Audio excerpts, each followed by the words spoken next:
Hello, everybody. Welcome back to Unslaved. Very happy to be here today. Welcome to Hell. This is the title of the show we're going to be doing today, talking to two gentlemen that I'm very much looking forward to picking their brains about ancient history, mythology, specifically talking about the Bock Saga and getting into some of the history of Europe and Western civilization, really, and the world that many are not aware of, including myself. So I'm here to be essentially a student to learn from these gentlemen. And of course, Michael has also prepared some slides that we're going to be going through to really uncover one of the mystery of mysteries, the missing pieces of history that we have not learned about in mainstream universities or in the media, and even in some of the places we're going to be discussing. Many of the people have a historical amnesia. We've spoken about that subject many times here on Unslaved, so I'm very much looking forward to this, gentlemen. It's going to be our first show where we've got two remote guests, so we've got the 4-split screen today, and I'm very happy to have everybody here in one place. We're literally calling in from all around the world today, so very much looking forward to getting started, and I'll pass it over to you, Michael, to do a brief introduction for these two fine gentlemen here. Right, thanks very much, and again, welcome to both of you, Jim, for your time, and Jocke from Sweden, to dive into this matter. Now, Jocke, a while back you'd sent me, I think it was last year, you'd sent me a book it's like one of the early and first books by people very familiar with this. Are you guys familiar, you know the chaps that wrote this book? Are they known to you personally? They're two very dear friends of mine. Oh. Yeah, because I just wanted to check on that, that you're familiar with the work. Of course, it's excellent. They're two dear friends of yours. Yeah, because they mentioned that they had been in Spain and India and that they went through this whole process of, whether to express it or not. And of course, we'll see a picture of Eeyore in a minute, but Eeyore, Bock, the Bock being a word that relates to a family dynasty, and it's really their history, a very long and ancient history of Northern Europe that we're going to be looking into. We'll treat this as very much an introduction. But Jocke, you've also been sending me over the last lot of years many emails featuring, some of it is Finnish crests and heraldry that would be familiar to average Finns. But of course, through the Bock Saga, through the lens of the Bock Saga, you're able to decode it. And you've been sending me etymologies and symbolism. David, if you go to the first slide. And you've been doing this because my work, we've always emphasized that these subjects are part of an esoteric tradition. And what is that? People will ask, well, I've said it how many thousands of times, right? Etymology, the way that words work, this is seminal to the Bock Saga, symbolism. And then, maybe you can throw in the knowledge of secret society, traditions and rites. And the Bock Saga touches on all of these things, but in a very profound way. It's not just superficial. It really is part of an esoteric tradition. And so the symbols you sent me, I've got a whole folder. We're going to have to do follow-ups where we actually go more meticulously through maybe some of the symbols of the North, the flags, the crests, the ones that the heraldry of the royals, right? And also say the Christian church has appropriated. And even, by the way, your name, Hagstrom, that means old stream, if I'm not mistaken, doesn't it? Strom is stream of water. Is that right, Jim? And then Hog would be old. Is that correct? So Jocke's name is actually quite appropriate to what we're talking about. It's Heg is actually a tree, or like we often have like nature names like Ek, Ekström, or Bock. We often have like a tree or something to the nature. But the Swedish language it's a nature language in one way, So it's kind of natural. But Häggström is actually the stream of the cherry blossom or something. What's it called in English? Nicer. Yeah. Cherry blossom is cherry blossom. I think in the same. No, is it that, Jim? The Hägg. I'm not sure. I can. They grow like next to the river, so it's kind of. I think it's willow. Oh, nice. It's like a. I'm just, the Hägg is like I know what it is, but I don't know the English word for it. Yeah, so then I'm mistaken. In Swedish, it would be hog is old, right? So it's not that. It's actually relating to a tree. That's even more interesting, yeah. Yeah, it's a plant. A plant, interesting. And again, just to iterate, these old names, anything that once I think our audience will see that once you get familiar with the Bock Saga, then a lot of this journey into etymology and symbolism is, you quantum leap up. You're really in a different category. At least that's what it is for me. It's a very, very important lens, added to all the other ones we use, like secret societies, everybody else's, national symbols from the esoteric point of view. But I think that the Bock Saga is a special archive of insight into all of these things, not just Nordic names and Nordic symbols, but a lot more. But Jim, maybe we can start with a few words on the fact that one must emphasize, as you've done, that this has been for thousands upon thousands of years an oral tradition. Now, people have heard that expression when you talk about the Druids and you talk about some other groups. But give us give us an overview and the importance of why that is, as opposed to a written scriptural lore. Why is the mythos important, and how did it start, becoming oral, right? It was done from the primal parents, wasn't it? Yes, I mean, long before we had a written system, all information was kept in oral tradition.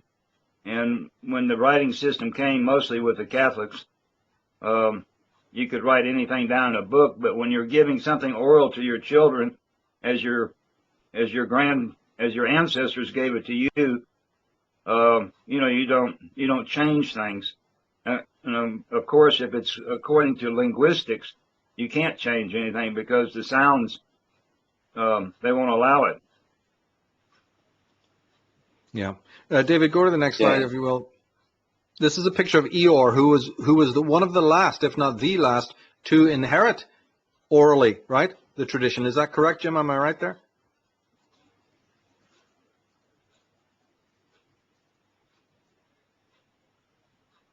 Is that right, Jim, that Eeyore was one of the last? He was the last, yeah. He was the last member of this family with title. And you knew him personally. You were dear friends, right? Yes, for many years. I met him in I heard the saga in 85, and I went to India and met him in 86, and then over the next 20-something years, I sat both in Finland and in Goa with him. Goa, India, yeah. And of course, you did more than that. You were instrumental. You were there at the site of the Lemminkainen temple, which is a very ancient archive repository, and trying to unearth that outside of Helsinki. It's about 23 miles outside of Helsinki. It's a very, very important location, an underground temple, where there's allegedly relics. Is that right? What's the idea that was contained in the temple there? Charles, could you give us, Jim, an insight into that and about the excavation? Well, it's the true Temple Mount.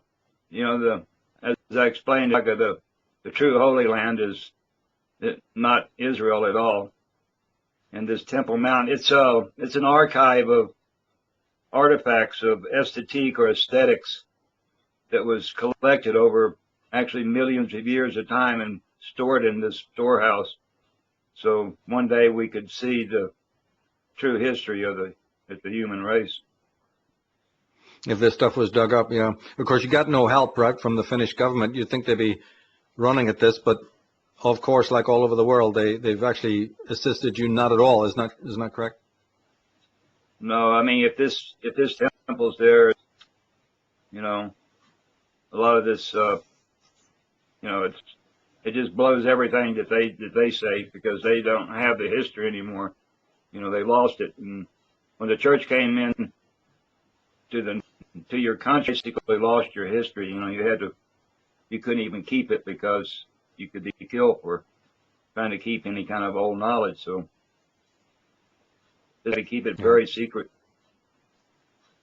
Yeah, of course, they don't want anything to do with this. But David, go back to that slide. I have a point I want to make. But crucial to the Bock Saga and to your studies is the fact that there's the root language, which is the language of the demigods, the Oser. We'll talk about them in a minute. And a secondary language that the Osa, or the demigods, created for everyone else, the Van language. So it's two roots some people say the Van is more complex. Could you give us an idea about that as well? How important the root language is? I know it's connected to German, and then since German is connected to English, there are indeed, there's a snowball effect into those languages. But tell us about these languages and the importance of that oral tradition. Well, Jock has his root language in his brain. That's his mother language. Yeah, I mean, there's one alphabet. It has 29 sounds. 9 of them are clear.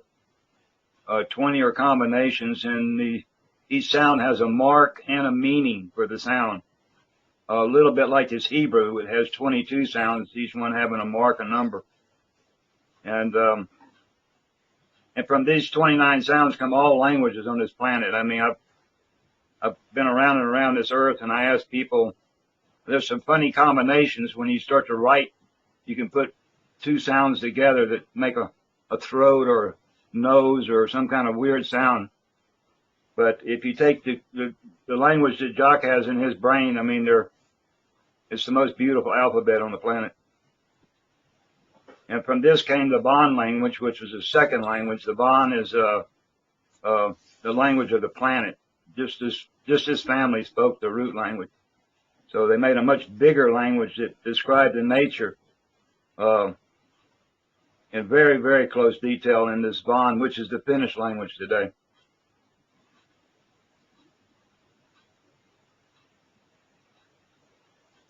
Oh, Michael, I think you muted. Yeah, I can't hear Michael. Oh, it's almost like it's like a pre-Adamic kind of mother tongue, and even the biblicists will concede that there was a parent language. All that stuff about the Tower of Babel and everything. That's what they're hinting at, isn't it? Behind all of that symbolism of the tower and comments about a pre-Adamic language, it's the Bock language we're talking about, the language of the Ossea. Yeah, and you've been studying it also, haven't you, Yake, for a while? Yes. I came into this, it was more like when I started to hear what the sounds, the meanings of the sounds, and started to understand them, then I couldn't really escape from it because I'm surrounded by this all the time here in Sweden, So like some words and names, like it just rings to you so well what the true meaning of the words are, Most words are like starting to become, like they try to change the meaning of words. It has often like the opposite. They turn it like all around, almost. But then you can start to see what it truly means through this matrix of the sound. You cannot alter them because it works like a flower of life. If one flower is off, it's kind of messes up the structure there, and it's so fixed you cannot really alter the sounds, and that gives the persistency in the oral tradition, because they are so fixed. You cannot, if you alter anything, it fucks up everything, in the sound system. Yeah, of course, and it's because this is the language which expresses not only the history of the Bocks, it's the bloodline language, as you say, it's the Ossea, and then if you mess with that, and even putting it into script messes with it, right? So this is why there's these concentric levels, isn't there? The Von language is another language for a different comportment toward the world. Not a bad one, it's just that this is something different than the higher expression of the supernal language. This is really something that recommends it. And it's all based then, as you quite rightly both say, on an underlying sound system. This has to be crucial, that what you're really tapping into through the script, through the letter, is the sound behind it, which is the real container of the wisdom, I suppose, right? And that gets degraded then when letters are used, right? Or as you say, when it's contaminated in any other way. Is that right? It turns really easily when you start to write it down, because over time, I don't know, but you can make an U to become an O, or like, they can turn over time, and it has proven to do so also. So. And one thing I found very interesting is that this language actually goes back, the sound system goes back to the primal parents, that in the Finnish it's Frey, Freya and Freya, right? Yeah. Is that correct? Freya. Could you tell us about Yeah, that? you know, it's like it's based upon the human body from the beginning, you know, the sounds. I think they clearly mentioned that, you know. Oh, did my connection go? No? Your audio's Okay, fine. fine. Your image is just a little frozen, Okay. but I mean, it'll come back, I'm sure. I think Jim can really comment on that, the beginning. You know, we're kind of jumping around here, but it's like we stay in like we talked about before, like how the Van were the people outside of, like, the Asur is the root language. This is like we're talking about the paradise time before, you know, but maybe we should wait on tapping into that. I don't know, but just to be clear, this is really, really long time ago we're talking about now, when the Of course. Van language, you know, were connected to the Asur, so to speak. Well, we'll go to the next slide, David. Go to the next slide. You mentioned about contamination, but on the other side, when you start using these primal language, right, the root language, then on the positive side, there is a kind of a play, isn't there? There, like a reversal of a syllable or a phoneme or even a word can in fact bring out even more meaning, right? So there's a fine line between the contamination and then also perhaps hidden meanings that when you reverse something, it may come out. Do you agree with that? Yeah, you have to like reverse the words to, then you get like if you take Asur for example, it becomes resa backwards. It's like rising. So you can like play with words this way. If you take an interesting case is this this Nebuchadnezzar from Babylon. If you turn that backwards, it's become Rasan the Gubben, like very old, as a angry old man in Swedish. So, Angry old man. it's like Extraordinary. yeah. So you can, you know, they put like names in this way before. You know, it was kind of hard to change your name in Sweden. You couldn't really change your name until like modern times. You know, so names are such an important. You can if you look at the kings in Sweden, they get like titles or names according to what their purpose or what they are doing, you know. So it becomes an archive just in that way, you know. You can really see in the names what they are up to or what their purpose is. Yeah. You know? That's right. It creates an image. After all, they're really encapsulating not just a sound, but not an image, not one image, but innumerable images. And again, the idea that it was an oral tradition is astounding. 20 years, 2 hours a day. So let people realize that there are parallels in the Druidic tradition, but this is extraordinary that just this one saga had to be told in a certain way that was very precise about who was told it and in what way they were told it. It's really a remarkable thing, you know, that sort of boggles the mind, the modern mind. But if you go to the next slide, David, you want to touch on something that's very important because you did mention Paradis time. Now, this was a time, Paradis, the time of the paradise, the Arctic homeland, as I would call it, that we had a straight axis. So maybe both of you could talk about that. What have I got written here? The universe turns. Oh, yes, the universe is now turning around one, standing at the North Pole. And the way it is turning is really an absolute. There's no tilt. And the tilt represents declination or fall in many symbolic senses. In the time when the Asur language was created, that's not the case. And the rapport between the earth and the sun is one that is straight, right? Tholiform. And that is also something that has mental and psychic connotations, doesn't it? That the calendar, the sundial, everything is irregularity that we don't have today. And that also then manifested as a kind of a regularity of thought. And I know Jim has expounded on this in his videos in such a beautiful way about the meaning of the sun and all of this. We'll get to that again in a minute, even more. But talk about that for a minute, will you? You know, about the tilt of the earth and how that changed the face of the earth. You want to do it, Jock? It's like, well, I'm thinking just about the word balance. You know, balance. You have a ball and a lance. So it's like only there you have like an kind of, what do you call it, like a connection to what we're talking about, you know. But I think this is Jimmy is really good at explaining this in a short good detail. So please go ahead, Jim. I mean, the earth is one ball. We say in English, balance, so we don't get the association because we make the R to be, but it's ball, lance, and lance is a pole, and ball is the Mother Earth. In Finnish language, they call the Mother Earth Ma Palo, and Ma means the earth, and Palo means ball. So the mother ball in Bon language. So if we think about this planet being a, and in the middle is a lance, the axis is the one lance. And before this lance and the ball was sitting straight up and down in harmony with the moon, harmony. And then one day it started to tilt over and we fell out of balance. The lance fell out. It didn't fall in, it fell out. So, and this is when the Ice Age began. This was the end of the Paradise time. Yeah, So you what see, is it's like the, a banana papaya, you know, it was like a tropical, the entire plant was a tropical one back in that paradise time. Yes, Yeah, like a vera perpetual spring, yeah.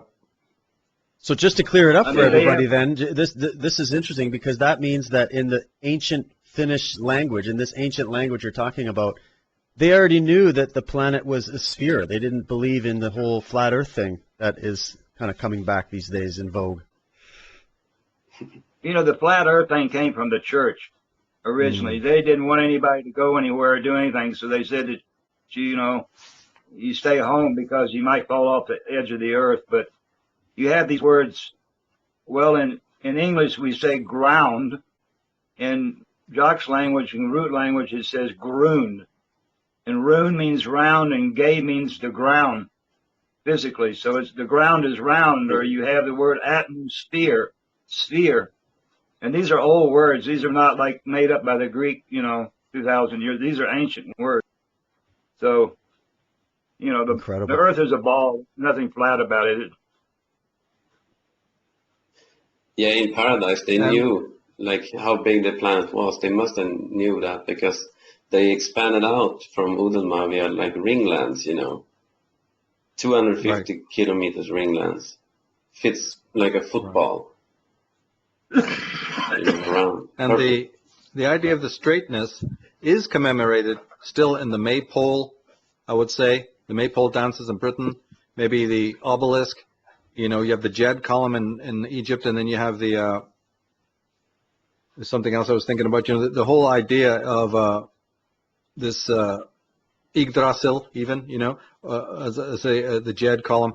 So it has been commemorated in many rites and rituals throughout the world, but I don't think a lot of people have, because definitely the Jed column has fallen and then it's raised. That has to be commemorating the idea of the pole, but then the pole connects to the human spine, and one can unpack it endlessly. But the thing that I think was so fascinating, Jim, maybe you could speak about this, is that the Earth, according to the lore, according to the mythos, the Earth itself was a sun, right? The cosmology is very different, isn't it, in the Finnish? Tell us about that and the the contraction and the changes that then made a crust and made our Earth. So our Earth is originally, in its nucleus, is a sun. Is that correct? It was a small sun, yes. It was a little sun. And then it had the form of an egg. It had a hot ball of magma, which we call magma. Excuse me. Surrounded by one water, like the egg. So the yellow yolk, the water around it, and an atmosphere around that in the original. So we were like an egg. But yes, the inside of our planet is the same like a little sun. Extraordinary, yeah. And so that means that really we'd have to change our entire view of it, because there's really two suns in communication with each other. And then added to the fact that the pole was straight and the universe moves around you, if you were standing at the North Pole, as this race was, actually, they were kings of the North, then the way that you're seeing the calendar, the regularity of it, all things that we've lost today, and then, of course, as you say, the Christians came on and deformed it even more with their Julian and Gregorian, obscenities. So there's been layers and layers of this. Another thing you would notice is the northern sky. and that's where the swastika comes from, right? Which the Christians just truncated and made it into their cross. But that swastika is the movement of the bear, or the Big Dipper, which again with a regular axis is going to be what a symbol in the sky above your heads. Wouldn't you agree?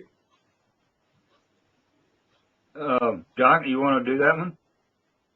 But I'm thinking, I'm thinking about the North Star there, because the North Star was sitting right above us, so that would be like the planet would have been like spinning around the North Star. It's consistent up there. But it should have been like 24-hour sunlight up here, so the sun never set. That's why they call it like Udenma. The sun is Uden. Uden is the sun, Udenma. So the sunlight, yeah, it's the. Well, let's go to the next slide. I'm thinking about the swastika there. The swastika is more like the. I'm thinking more about the centrifugal. It's the turning of the planet, but and you have Valhalla in the middle there, where all the souls go. But maybe Jim will fill in here a little bit. Well, let's go to the next slide, because we'll pick up on Udenma in a minute. Let's go to the next slide. Okay. Because, we'll take it step by step. So Finland, which is a name people have often wondered where it comes from, is actually one of the most clear interpretations is Vinland or Vineland. And vine does not mean the plant, it means the genealogy. So just again, it refers to this, the Osa, right? The top of the vines, the top of the human genealogy. A bloodline, in other words, a family and a dynasty. And also it can be a secondary meaning of the land of the fine ones, the blondes and the beautiful people. So exactly that. Now Helsinki then, this is where this comes in, the capital, used to be at this northern point, didn't it? Udenma, we'll show that in a second. So Helsinki was actually in the exact northern part before the tilt. And that was the original, can you believe it, hell, before the thing got completely defaced, as did the goat horn beast symbol. So just to put the record straight, Helsinki was, when the tholiiform axis existed, it was the center of the globe. Isn't that extraordinary? Yeah, I just want to say one thing about Veen. Veen actually means the sperma. So Veen was sperm land, sperma land.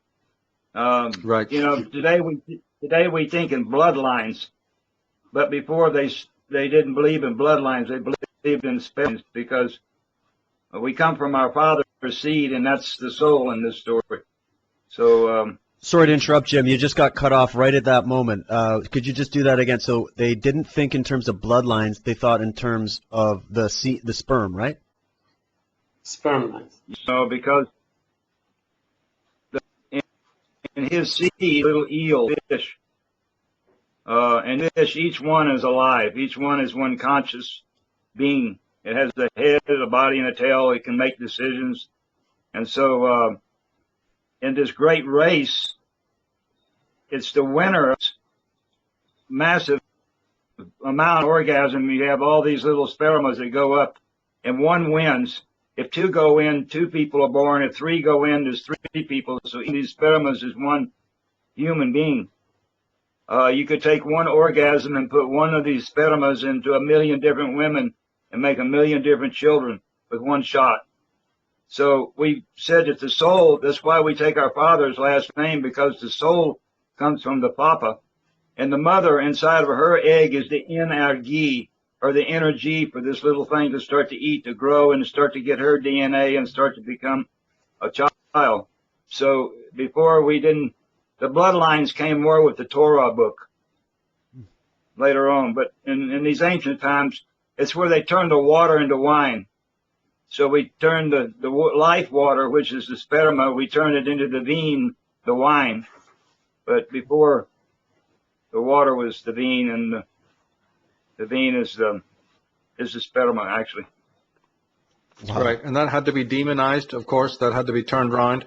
While the traditions were preserved secretly to the benefit of the later royals, but they didn't want everybody else knowing about it. That's a good description of what you said, and we'll definitely get back to that question. Actually, go to the next slide, because Yake and Jim have been using this term Udenma, the land of. Oh yeah, just before we touch on that, is that the next slide? After the Finland one? Yeah, I believe so. Let me go I back. think you've got no. Oh. You've got to go. Yeah, here we are. This is it. My bad. So they were mentioning Udenma, which is the land of Odin. Let's get your comments on that. Odin is a well-known deity in Norse mythology, but there's so much more to it than that, right? And the Udenma is the particular ringland, as you said, the central ringland, and surrounded by other ringlands. And this was a kind of a hierarchy of the Bock, in which the various sons would then go on to rule each of the satellite ringlands. It's a very complex story, but just in general here, let's go through this. In the Finnish, Odin is much more than what we normally think of. Could we say some words about that, guys? Well, I would rather Odin, stay not so much in the Finnish language, but stay more in the root language. They're two different languages, and Jock has the root language in his head, so it would better be. Yeah, it's Udenma in Finnish language, but you can also call it Udenma. But ma doesn't mean the land in Swedish. I don't think, does it? no, it's like mother, like in it's purely Finnish, you know. You know, it comes from the word magma, which is root language. Magma, we say magma, is spelled M-A-G-M-A, and the gay in the middle means the groon or the ground. So if you pull the gay or the G down, you have mama on top. So the magma, the ground is our mama, but it's made from magma, the ground, and that's where the word ma comes from. But and Odin is connected to the sun. The O is very important, isn't it? Throughout the root language, the very letter U or O, right? Yeah. Yeah, there's an old poem. Yeah, There's an old poem in English about Odin. And it goes like this. Odin is a ring. Odin is everything. Odin has always been, and Odin will always be. And Odin is the sun. Right. So, but it's in understanding what Odin is, everything comes from Odin. The grass, everything would be ice frozen here if it wasn't for the sun. So it's kind of a logical thing, to think that even like the earth, the middle, the ground comes from the sun in one sense, because the trees really get to grow from the sun. It doesn't grow without the sun, so in some ways we get this everything from the sun in one way, it's the number one in this story, so. And that's Odin. Number one. This is kind of the original template that was later appropriated even by the Egyptians through Atonism and then into Christianity, right? The idea of this is essentially solar worship, but you could say that those religious concepts were a corrupted version of the original concepts that came from this original root people, right?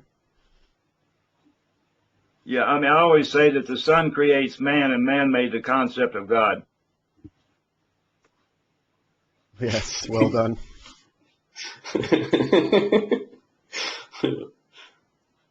Yeah, they certainly did. And they supernaturalized. We can expand on Hel, maybe? Hel? Yeah, go ahead. Hel. Definitely. There are many words in Swedish that, Hel is complete in Swedish.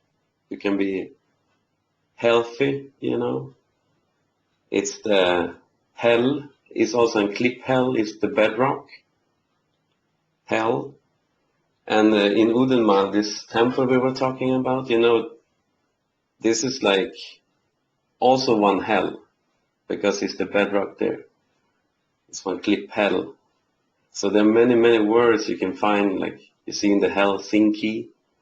It's like they sing about the key of hell. So it's so much about hell in the Swedish language. And it's not always negative, right? It's not a negative thing. No, never. Heligt is like holy. So Healing. it's like always those positive, only positive. It's only helvete, but that's like you know about hell, vete, or you know veta. So it's just a referring, you know, mostly, or it's only in the church book there it says it's a bad place. Yeah, If you Holy think Spirit about is it, hell, Hellige, right? Geist. Yeah, yeah. If you think about it, hell means complete. It means everything. And when you look out into the universe, there's nothing missing in the universe. It's absolutely complete. So the whole universe is hell. Wow. Yeah, whole. That's where the whole, H-O-L-E or Yeah, whole. W-H, yeah, or holistic.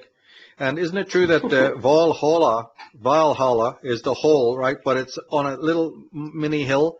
So even our word for hill is hul, right? Or, you know, even hill. the word hill, which you think is like that, but it actually represents the opposite. So there's a play on words here that's very fascinating to unpack. But you're quite right, whole and hul and hill and even hall, like we would say a city hall. All of these terms mean something, Yeah. right? Yeah, hall's a room. You know, I was funny. I was playing with the word Valhalla yesterday, and if you spell it backwards, it's Allah, Allah. So that's where the Muslim Allah comes from. It's Valhalla, Allah. You know, so Yeah, and look at their Kaaba. Look at the Kaaba is a giant ring, for goodness sake. yeah, They're moving in that Yeah, circular well. fashion. Just to point one little detail about this Lemminkainen temple, as I understand it, it's like when this earth was spinning in the original form, you know, when it was in straight up and down, then this like cavern, you know, it's rotating around this cavern where they put all this aesthetic, where the Valhalla is also. So it's like the souls go back to this place, and Jim is touching on that he thinks like the Northern Lights might be those spirits traveling back there or trying to get there, because we even talked about like in the Egyptian tradition that they mummify during the time when, you know, they didn't really know where the pole was anymore, so maybe they put themselves in a box to be burned in 1,000 years ahead, you know. Like if you dig them up today, we burn them and then they could go to Valhalla, but before they wasn't unsure because the ice came there, and you know, when we had the ice age, everything was on the kilometers of ice, so they didn't really know if the souls were going back to Valhalla, you know. Kind of interesting thing to, you know, you get this, through the lens of this saga, you can revisit everything you have been looking into through history, you know. It's such an Yeah, Jim, could you mention, life-warming. could you speak on that very quickly? I grew up in Saskatchewan in Canada, and there's only one thing I miss about Saskatchewan. It's a pretty flat land, you know, but what you see is the sky there, like nowhere else. And you see the northern lights at specific times of the year, and I've seen it mostly the green, but you sometimes see like a pinkish hue, and it's just the most beautiful thing. And I've always been fascinated by it. So talk about the northern lights and what you think about that, or the Aurora Borealis there. You know, I never heard Eeyore say anything about the Valkyrie or the souls that return to Valhalla. In root language, it's called Himmel. And in English, heaven, and in Finnish language, it's called Taivaan or Taivas. But the ironic thing is the heaven is not up in the atmosphere. It's actually a place it's this North Pole. This is Valhalla, where all this soul returned to. And the Valhalla is right in the middle of hell, so hell and the heaven is the same place. Incredible. Go to the next slide, David. This is about the central axis, yeah? Okay. Yeah, it's just a small point about that. Because when you draw a line from Helsinki, or as you're saying more primordially, the region of Udenma and Hell, the line going downwards, southwards, will pass through Hellas, or, you know, Crete. It's another iteration, because the Greeks were originally called the Hellenes, for goodness sake. That's where the word Helen comes from. This word alone is worth a whole study, isn't it? Now, at that point, then the globe was divided into the east and west. So this is just a small point, but again, maybe you want to touch on that. So the Asur, the kingdom of the Asur, from the world point of view, the east and west is at Crete. Just in case anybody has been fascinated with Crete and its symbolism, just wanted to throw that in. Did any of you guys have comments on that particular demarcation? I actually found out just some days ago that the border between Egypt and Libya is defined by the old North Pole, but the meridian line, where you go down and divide the west and the east, you can actually see that the border between Egypt and Libya must be based on this old. They had it up to the 1800s, but it was sold to the English, and they built their Big Ben there, to mark like the new what do you call it, the center of the world, not the center of the world, but they put it like they had the Greenwich time. Yeah. Yeah, the meridian, the Greenwich meridian. The zero line, yes, the zero line. Oh, right. Look at that. Exactly. Talk about contamination and corruption. Exactly. It's incredible. But again, at Crete, they found all the horned animals, which a lot of people touch on, try to explain what is this penchant for the horned animal. It's pretty simple when you know this stuff. Go to the next slide, David. Because here is and you guys can correct me if I got it wrong, but the Bock hierarchy, so to speak, and this is the goat, the horned, it's just as a symbolic, the goat is Bock, right? So the Asa, who are the demigods at the top, particularly the Pirouette family, going back to, again, the primal Uko and Akka, these are primal parents again. Below them, the 12th son, they could have many sons, but the 12th son, and I think he was the youngest, so you may want to correct me on that later, but the Lemnikainen is the supreme deity, is the all-father, right? Who it gives rise to the lower spheres, isn't that right? Yes, I mean Lemminkainen in his language, in the root language, is called Balder. The Finnish name Ukko and Akka. Ukko in root language, Ukko is Gube, and Akka is Guma, which just means old man and old woman today. That's the meaning. But Lemminkainen is the same as Balder. The temple we're opening is the temple of Balder. Go ahead. And that would be similar to the Celtic Bel then, and Baal of the Far East. Is that not right? Yes. Wow, that's incredible. Go back to the slide again for a second. Yeah, because then it's a descending hierarchy. The Lemnikainen, extremely important. Then look at this word, the rabbi. Oh, where have I heard that term before? Another fatherly figure who then rules over the ringlands, right? So the two top, the Asa and the Lemnikainen, are more connected with the Udenma. And then below that, there's ringlands radiating out from the central ring. And this is where the rabbi come in. They're more than one. They'd be the other sons. But these are sons who can procreate, just like the Lemnikainen can procreate. And then the Yarlets, or what we would now know as the Earls, the Karla, right? The Karls, and the Trelet are the three lower castes, shall we say. Is this correct, the way I've got it laid out there? Would you want to make comments on that? The only thing I would say is the Rabi comes from the second family of Asur, which is called Ruset, the Rose family. Yeah. So the Pirouette, and then the Ruset, and then the Yarlet, Karlet, Trelet. Good point to make, because there's other divisions, in other words, within that hierarchy. It's not just as simple as I showed it there. So the Asa are the Pirouette family, but then there's another family that you quite rightly say is the Rosette family. Isn't that correct? And then the Rabbi is more from their line. Yeah, it's a very, very detailed. We're just giving it in the overview. That's very, very important. Because look at the symbol of the rose. Huh? Yeah. I see the rose.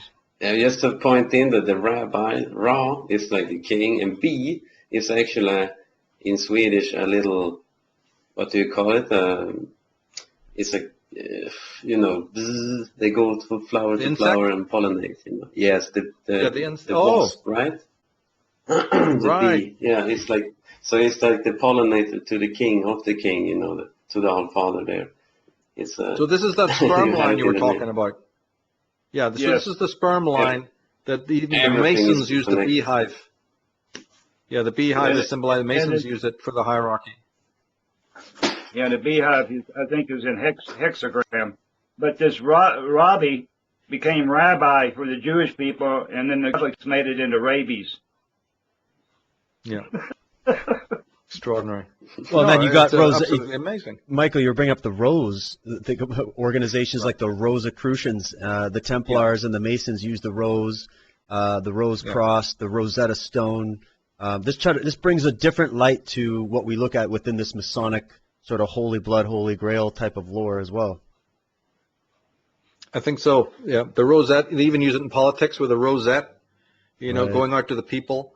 As soon as I saw that in the Bock Saga, it opened up a whole door. You know, because again, even though the Pirouette family is the chief one, these derivative, you know, lines, it's their symbolism, and we'll get to even more of that as we go. Let me see. Just go back to that slide. Just make sure we've got everything, because yeah, the Jarls is where we get the English word Earl, right?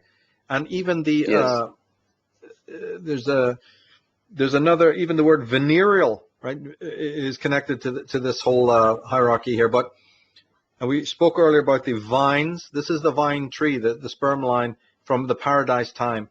Now, there's what I wanted to touch on is, if you come back, the Lemminakainen is the number 12. So let's hone in on that. There's something important about the number 12. So they could have loads and loads of sons, right? But the Lemminakainen is the 12th son, and then all the older sons are the rabbi. Am I right there? Could you give us an insight into that? You want me to take that, or you want to do it, Jock? Yeah, take. Go ahead, Jim. Actually, the Lemminkainen is the 12th son, the Balder. He has 11 brothers. One is Ra. There's 10 brothers in the middle called the Sualbuk and Balders. And the 12th son has a different form penis. He has a lance form. The head is more of a point. And he's the breeder. He's the one who makes all the children in hell. And he's the 12th son is he's the breeder, and the first son is Ra, the king. He makes the Ross, the race. And it's these 12 brothers that have, with their father, the 13. There's two number systems. One is a bond system, which is a 10 system, which the whole planet is on 10. But you find these languages up in Northern Europe that have a 12, like English is 8, 9, 10, 11, 12, 13, 14. So we start to roll on 13, whereas in all these Hindu and Spanish and all these all roll at 10. Uno, dos, tres, cuatro, cinco, seis, ocho, nueve, diez, once, doce. So this Asser had a 12 system, and the Bonner had a 10 system. Is it true that the Lemminakainen is the youngest son? He's the youngest. 12th son. All right, and the oldest son, is he the rabbi then? He's not the Rabbi, he's the Ra. Rabbi is actually Set family. He's in the second family. Yeah, he's the king. The oldest son is the king then. Yeah, they say that the Bocken, he is like representing the sun, but the first son, he represents the moon. So, and they have 7 daughters too. Right. 6 we'll get to them later. Like the witches. Oh, okay. Yeah, let's stick with this for a minute, because you're quite right. His phallus is like the prick. That's where the word comes from, or the thorn. And I think you and I were talking many like years ago about the idea of the cornucopia. You know, the symbol of the horn.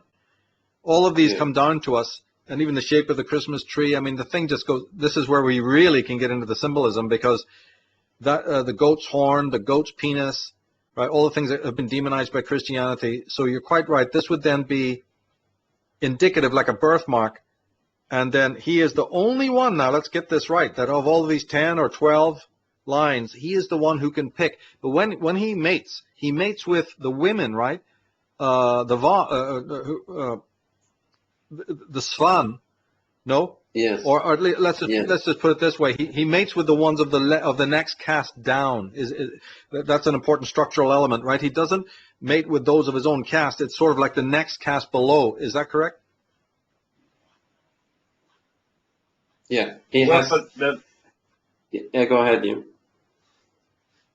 just going to say the Leonard, the Balder, he makes the Red family with the Swan, which is the most beautiful and healthy Vaughn woman on the planet. She's the Vaughn who represents the the sun.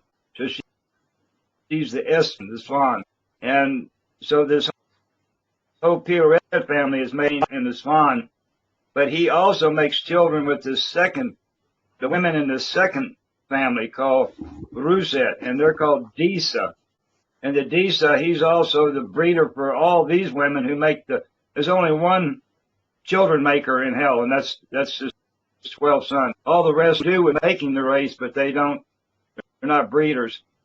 And then these Robbies, they're going out from hell, and they call them one Lance Hoovding, and they're like the governors, but the breeders in these other ringlands for these Jarl Carlin Trail. So he's like an all-father to those ringlands, but his father is still the Bock.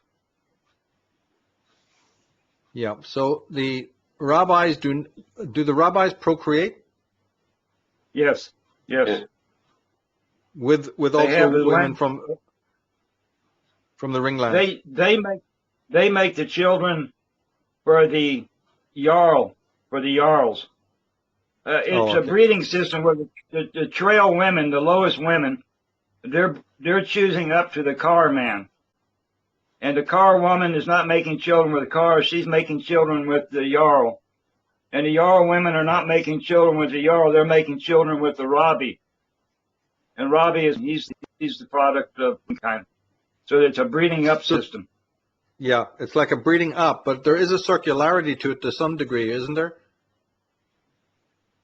Yeah, that's the offering system. I don't know if we want to go into this offering system, but anyway, yes, it's a big ring between the All-Father and the All-Mother and all the women on the planet and all the men on the planet.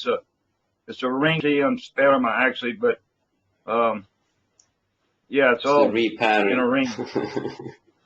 Repairing. And Yeah. and of course, that whole system you're talking about is, let's say, portrayed or illustrated in other traditions where you get this 12, like the disciples, and all the rest of it. It's concealed, of course, but the number 12 is very indicative to show you that it was appropriated by other races, by other nations, by other mythologies.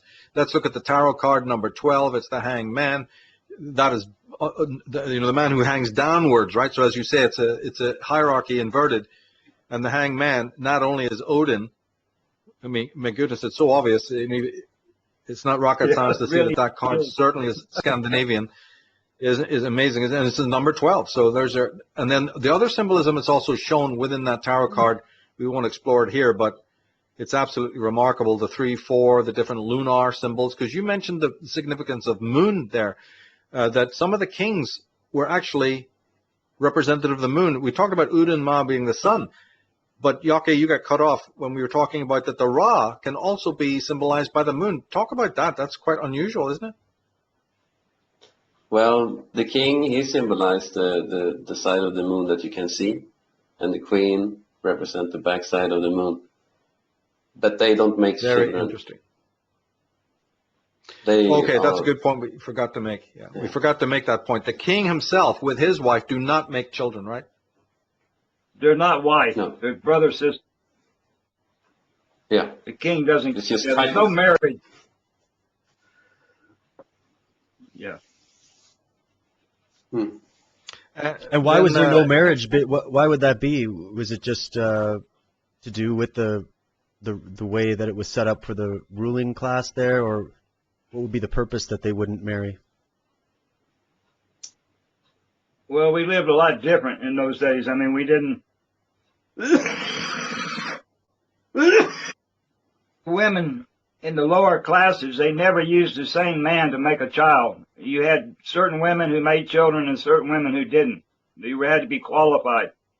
The women were chosen for beauty and health, and the men were chosen for size and anatomy. So we wanted to make big, strong, beautiful, healthy children. We used the smaller men and used the sick women or ugly women. So they were trying to make a beautiful race of people. So in the system, the women that did make children, each time that they made a child, it was with a different father. We didn't live together the same way today and try to, you know, the women were really over the women, and the men were over the men, and we weren't over each other. The man couldn't tell the woman what to do, and the woman couldn't tell the man what to do.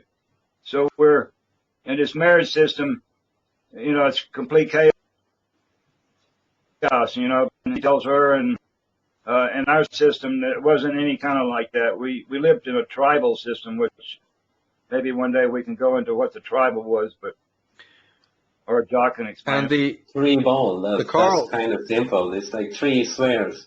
One for the men, one for the women, and one square we did things together, you know. The three ball, tribal. three ball. And the fact that they're called the Carl, let's just make clear that so many kings, that's why they're called Carl. And of course, you also get the female name Carla, or Carlson, which everybody from Scandinavia should recognize. And that can be with the C or the K. And that is exactly, you know, another follow-on from this, that the Carls were originally part of the original ringlands in the way that you've been describing. And of course, that's not the end of the story of etymology there, because even as I said, the bell turns up in Balder, but he's also Apollo, Adonis, and as you said quite rightly, David, Adonai, right? Aton. All the solar children are coming from this. And then Rabbi, as we said, the Hebrews picked up on that, or borrowed, shall we say, you know, to be nice about it. But the Carlet, that's why you see these terms like Carla and Carlson, and the Trelet, which would be the lowest caste, so to speak, in that, you know, or generation, shall we say. Now, is it true that the Trelet women were prohibited from procreation? No, the trail women, the men weren't. They didn't procreate. But the trail women, sure, they would choose. They would choose one car man. So the women chose which car man they wanted to make a child with.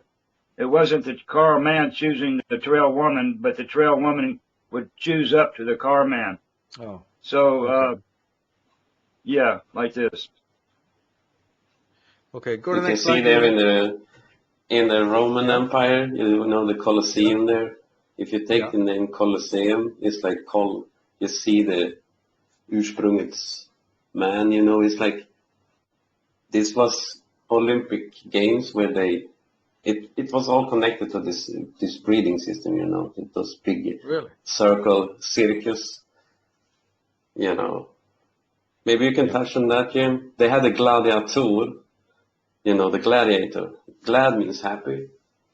A is after, and tur is root, you know. Tur has to do with culture, kultur, kultura, and tur is very, very large. Yeah. Mm-hmm. Tur. I mean, the tour for the man is his penis, is his Tor's hammer. And for the woman, it's her Turius. So we both have this tour. And tour is your best friend.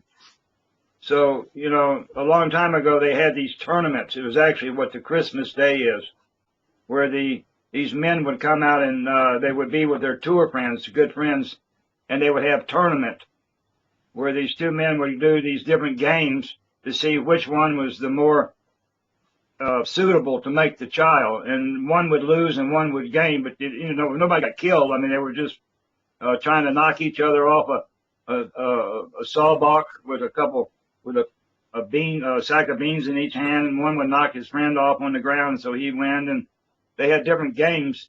So this originally, it was a thing where they were choosing which men could be making children and which men had to wait the next year to try again. And that was the origin of Boxing Day, wasn't it? Because these jousts, because the women were off doing their preparations to give birth, they had to have a dream in the earlier part of December, if I'm not mistaken.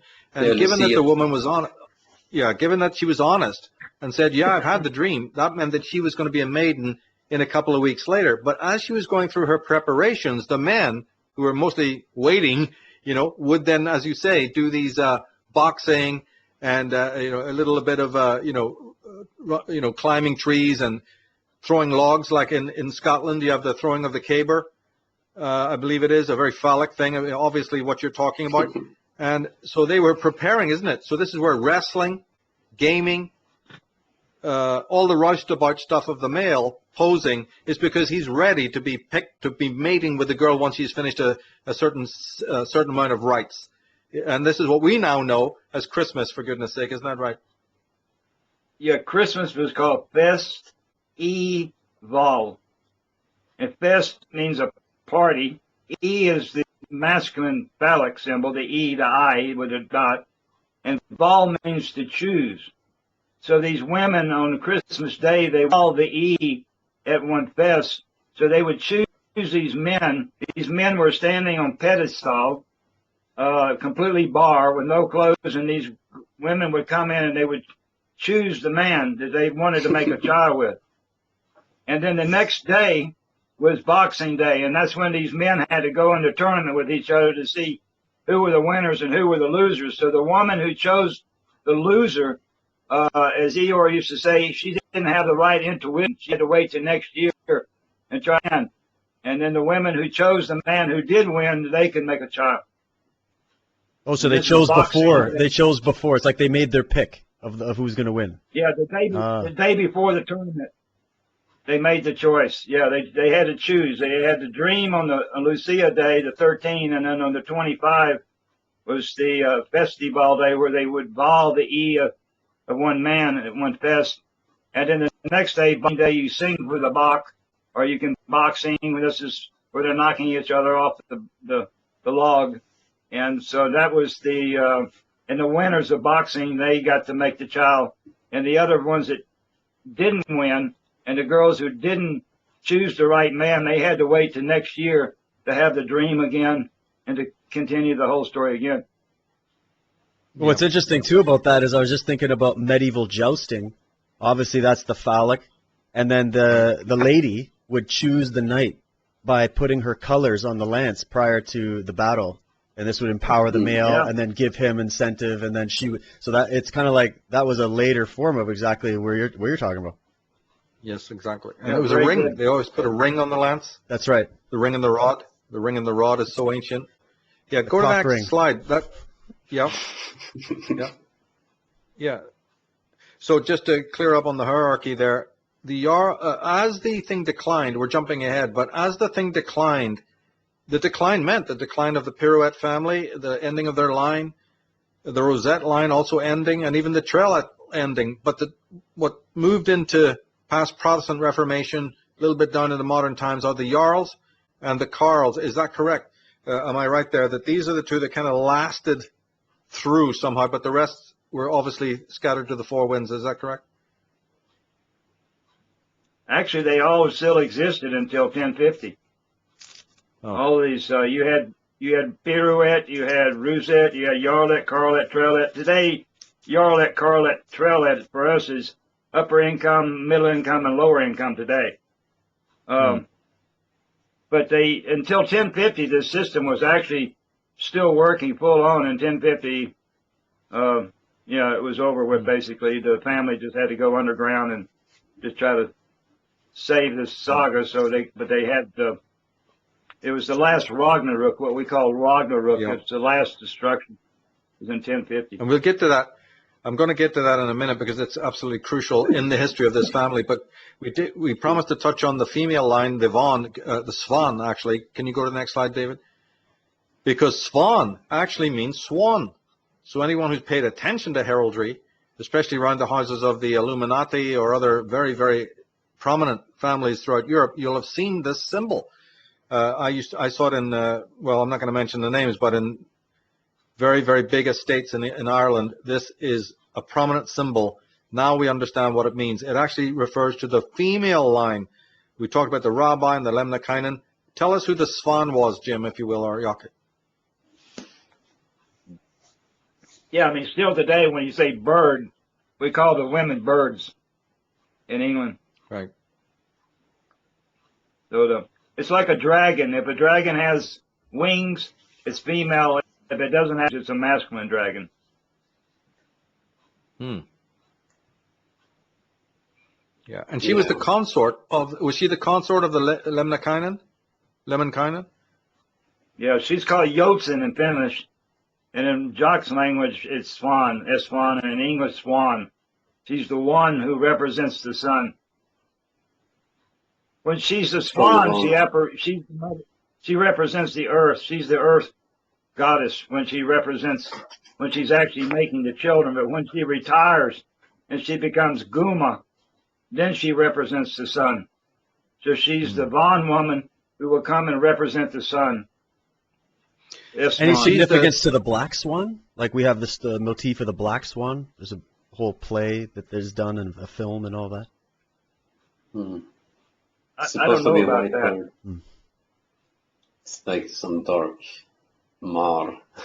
Yeah, the female Illuminati. Yeah. But she's the prettiest. She's defined by being the prettiest of the Vaughn, right? Beautiful and healthy woman on the planet.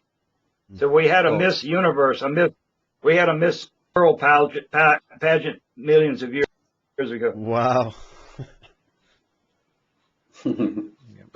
Because this hierarchy you're talking about, earlier we mentioned Frey and Freya, it's millions of years old. I didn't think we really emphasized that enough. This is a very ancient dynasty, isn't it? It's not just something that goes back a few thousand years BC, right? It's a very, very ancient. No, Yeah. I mean, it's from you can see it in the tradition there. It's like traces of it with the Santa Claus there. He went to Kayane Castle in exile, stayed there like for 200 years here, and people were sending letters, up there. So it's like you see, you're supposed to make like you can see it in the American version of this Santa Claus. People sending letters to Santa. It's like they were missing their old father back then. So all those things, they have like an origin that is, you can find it in this mythology. And there's a very strong, we'll get to it later, but there's a strong tie into the Hermit card. When the Lemminakainen's job is done and he goes as the Great Wanderer and he has the little cart with the goats pulling it. They transmogrified that into the reindeer pulling it, isn't it? We'll get to that later. Just for now, let's go to the next slide. Because where this became a little bit taboo for people and a little bit bizarre is the phallic connotation. We've touched on it already, right? The prick is like you see the people who know the tarot card, the number 5 in the Crowley deck, he wears the little pointed hat. And when you have dwarves and you have elves wearing the pointed hats and like the thorn bush, Sleeping Beauty, the whole 9 yards, this thing is turning up in loads of places and people have no idea what it represents, right? But what was I thinking? Oh, yeah. The beautiful thing about this for me was that in Udinma in the ancient times, people didn't wear clothes because that's why we opened with that idea of the straight axis. And the wearing of clothes, which the Genesis book also sorts of deals with badly, terrible rendition of the story, but nevertheless, in the days when one didn't wear clothes, the idea was that now there's going to be a different connection between body and mind, something completely lost after we start wearing clothes, right? There's a different rapport or relationship between a single person in the relationship from their minds to their bodies, a completely different connection there. I think that was really important to bring out in all of this, because again, it sometimes can seem very taboo to people who's on the other side, who come later in history and they really don't get this. Could you talk about that, Jockey, please? Yeah, I'm thinking about the word barbar. Bar is like, you can walk bar in Swedish if you're barbröstad, I don't have clothes. So that's like the barbar is actually mean that you don't have clothes on. So that's Barbarian. The barbaric, yeah. Bar is your penis. Yeah. The bar is open. Didn't many of the Celtic tribes and warrior classes, didn't they go to battle naked? There were some groups that would go to battle naked. It was like a symbol of bravado. Yeah, or the Picts, there you go. That's what it was. Yeah.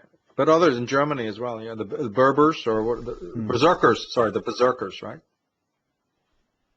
To show fearlessness. Yeah, you can find, you can really pick a word and see what it means there, barbaric. Yeah, it's But don't forget also that not only is this nudity very, very important, in the ancient time, the Ossa, right, even Osgård means the garden of the gods. And yes. people know that, but what they sometimes forget is that the word really implies that the garden needs a caretaker. So when everyone's talking about, garden of the gods or yard of the gods, they forget that the gods were human. These were not supernatural gods. The Asa are just a family. But they're distinguished. They're demigods, and their job is not just the procreation, as you speak of it. They were, in their mind, they thought of themselves as the caretakers of the garden, not just of the north, but of the whole planet. So the nakedness now takes on, a tremendous meaning, doesn't it? Because it's not only that you have to have a good connection with your own body, which is of the earth, of the mother and the father, but it's also that the earth is your garden, and you need to look after it. Would you say that that was a defining characteristic of the Asa? Yeah, they never we're killed talking anyone. about They never went to war. no. Their war was making children, but in the paradise times we could go bar because it was warm. The whole place was dry. When the ice time came, we couldn't go bar anymore. That's when we had to wear one bearskin bar on our bare body. Mm-hmm. Yeah, we're still talking and that about changed. paradise time mostly today, so. Yeah. So it's another fall. It's another fall, into confusion, isn't it? And then the caretaking ceases as well. When the ice came, it made it impossible. The ringlands were all separated by ice. Although Udenma was protected, right? The ringlands were all divided from each other, so the rabbi couldn't communicate with one another. That's another sort of declination. And then the wearing of clothes is a declination. The exodus over to southern Sweden is another one. So there was a series of, as you say, Ragnaroks. We'll talk about those in a minute. But they helped break this paradise time up, didn't they? Go to the next slide, David. One of the steps sidewards. What is your opinion? Because J.R.R. Tolkien seems to have preserved a great deal of what we're talking about in camouflage form. He spoke Finnish. He loved the Kalevala above every other world book. How much of the Bock Saga do you see in his work, guys? I can, I actually saw this new trilogy, and,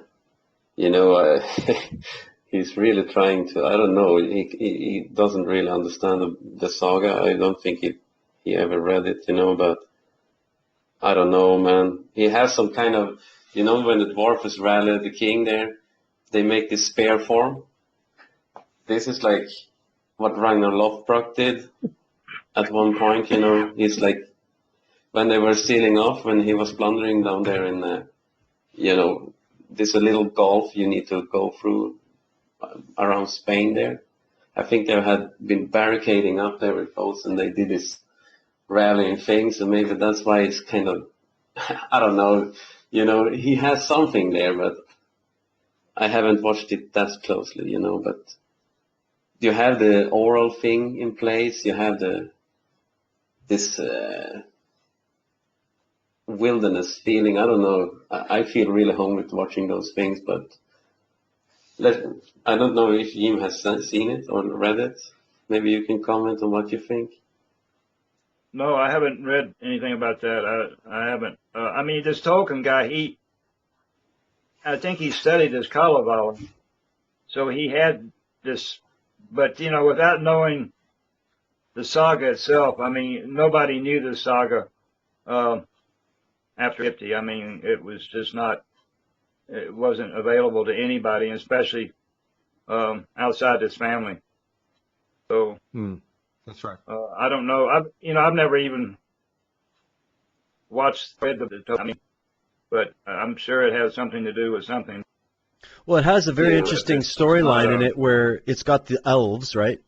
And the elves were considered the shining ones, the beautiful race. They were the most advanced, and they were actually getting to a point where they were going to leave Middle Earth. That's kind of like the whole progression. They were migrating away, and then even the Ring of Power has the Elven language, or an ancient Elven language that was, I think they said it was like a corrupted version that came out of Mordor, which was this dark place. So he has those motifs in it, but then keeping in mind too that Tolkien came from a Christian perspective, but was open to all of these other things. So there may have been like some of those elements in the story that was the first time the Western world in his time moving forward would have heard about it. And then at the same time, he kind of wove in some of those Christian elements, which again, you can trace all the way back. So when you read the books, obviously you get way more depth from that story than you do from the films, although the films I think were great. It's just that obviously there's a lot lost in that. But it is interesting that Tolkien had even those elements woven into the story, and many people just thought, oh, it's just a nice mythological tale, but there was definitely some deep history that was encoded into it. Yeah, I'm thinking about the beginning. Just a little quick point about Gandalf put like an F on the door there, on Bilbo's door, and F is actually frö in the sound system. It means the seed. So it's like you're planting the seed there. So that's like one thing he has, right? This is like bits and pieces you can find in it, of course, but it's a great story. It's a story, The Ring of Power, of course, that's the sound system. When you have that in place, it's a true power. It really is. So you have the Ring of Power. And doesn't Gandalf and what's the other wizard guy, Saruman, don't they go at Saruman. it? Yeah, they go at it by shouting, by speaking to the winds. And there's this point where Saruman is actually speaking like almost like a curse while they're trying to pass through the mountain. And they use that motif a lot of the projection of voice and sound as a weapon or as a way of enlightening people. It's kind of interesting. That's right. Yeah, the tower. I want to say something. Ideas of the tower. Yeah, go ahead, Jim. Something about the dwarf. The Asur were creating strong, beautiful race, but they also created a dwarf race of little people. And dwarf is a little person who's completely in proportion. The only thing we have existing today may be the Aborigine, these little people in Africa.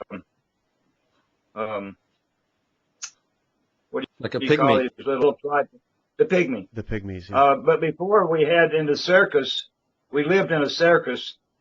They made these little people, and these little were perfect proportion, and they had smaller hands, and they could do handicraft that a big person couldn't do.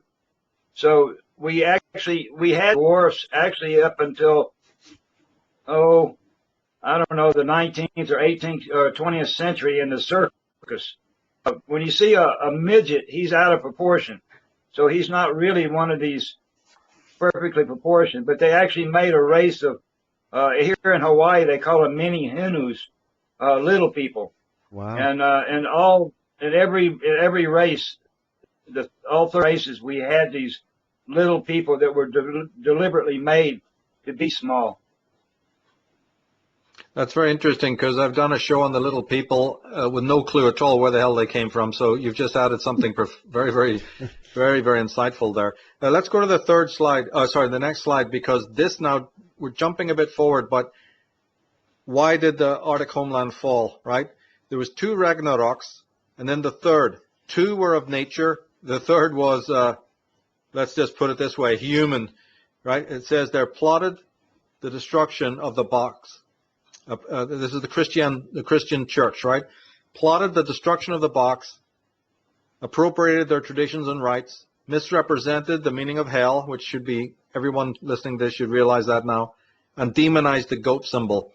So the second, you can come out of the second Ragnarok was about 10,000 years ago, caused by nature, when some of the Asa move over to Gotland, right, which is Sweden, southern Sweden.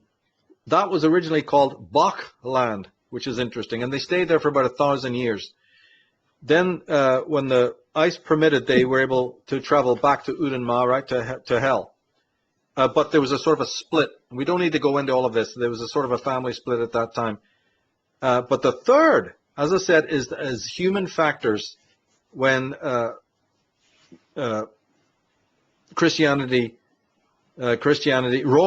Rome accepts Christianity, and the balance of power shifts drastically, right, against the heathens, against heathenism. And Finland was in the crosshairs. In 987 A.D., Vladimir of the north, right, converts to Christianity. And then there's an attack on the Ringlands. And you have this character called, I think it's Olaf the First, is it? Skotkonung? His name was Skotkonung, the first Swedish Christian king. These guys all conspire to besiege, and they slaughtered everyone, right? And hundreds of thousands of people were destroyed, right? Could you make a comment about that, the destruction of Udenma under the Christians? It wasn't just Rome; it was Byzantine as well, wasn't it? Jim has this full blown. Go ahead, Jim. I know you like this subject. Okay. Yes, in the year 1050, all these Ragnaroks, the tilt of the planet, the ice coming down hell, and this Catholic coming up to the north, they all happen on the 24th of 7, which is called Christina Day, but it's also called Ragnarok Day. So all these Ragnaroks happen on this one day. So on the 24th of 7, 24th of July, in the year 1050, one pope called Pope Leo IX sent a mercenary army up to Sweden. And this mercenary army, they took the Swedish king and the archbishop, and they went to one island called Åland, which is up a little bit from Gotland. And they killed everybody. 30,000 of these paid mercenaries from the Helvetia, from what we call Switzerland today. And then they went to Udenma, and they made a ring around Udenma, which is, as Jock said, it's a ring land about 250 kilometers in diameter. And they made a ring around hell. And they just converged to the middle, and they killed everybody. They burned all of our oak trees, our family trees, and they did everything they could to destroy hell.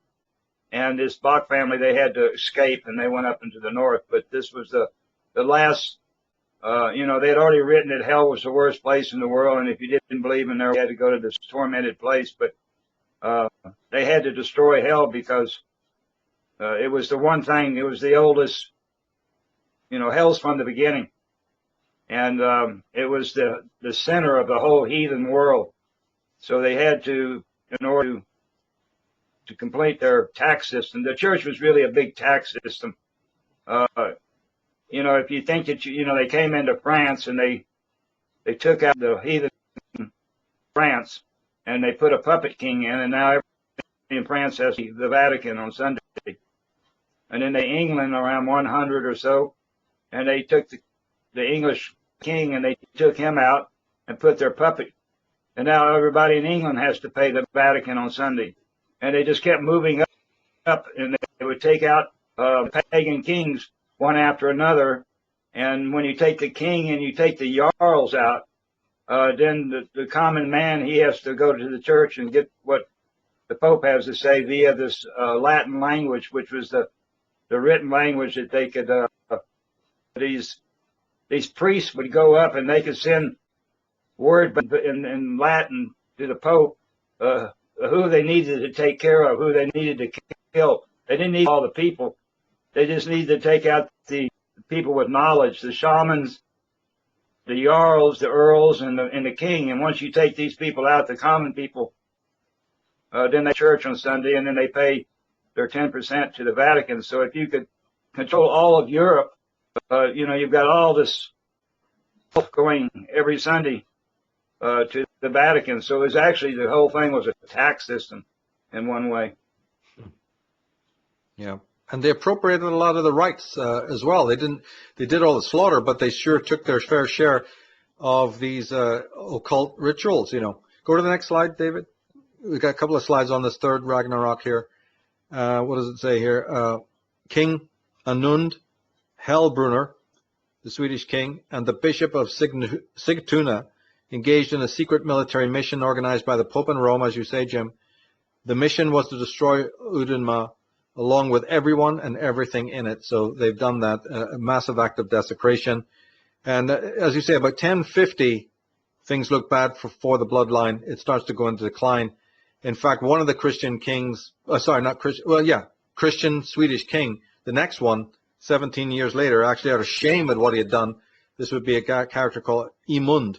He actually committed suicide, so he was one of the Christian kings descended from the people who did the slaughter, because he still had, on some level in his heart, a conscience over what happened, actually committed suicide, bringing in the end of a dynasty. But Rome continued for 200 years to further attack these ringlands, to just completely, scour the area to make sure that they were trying to find.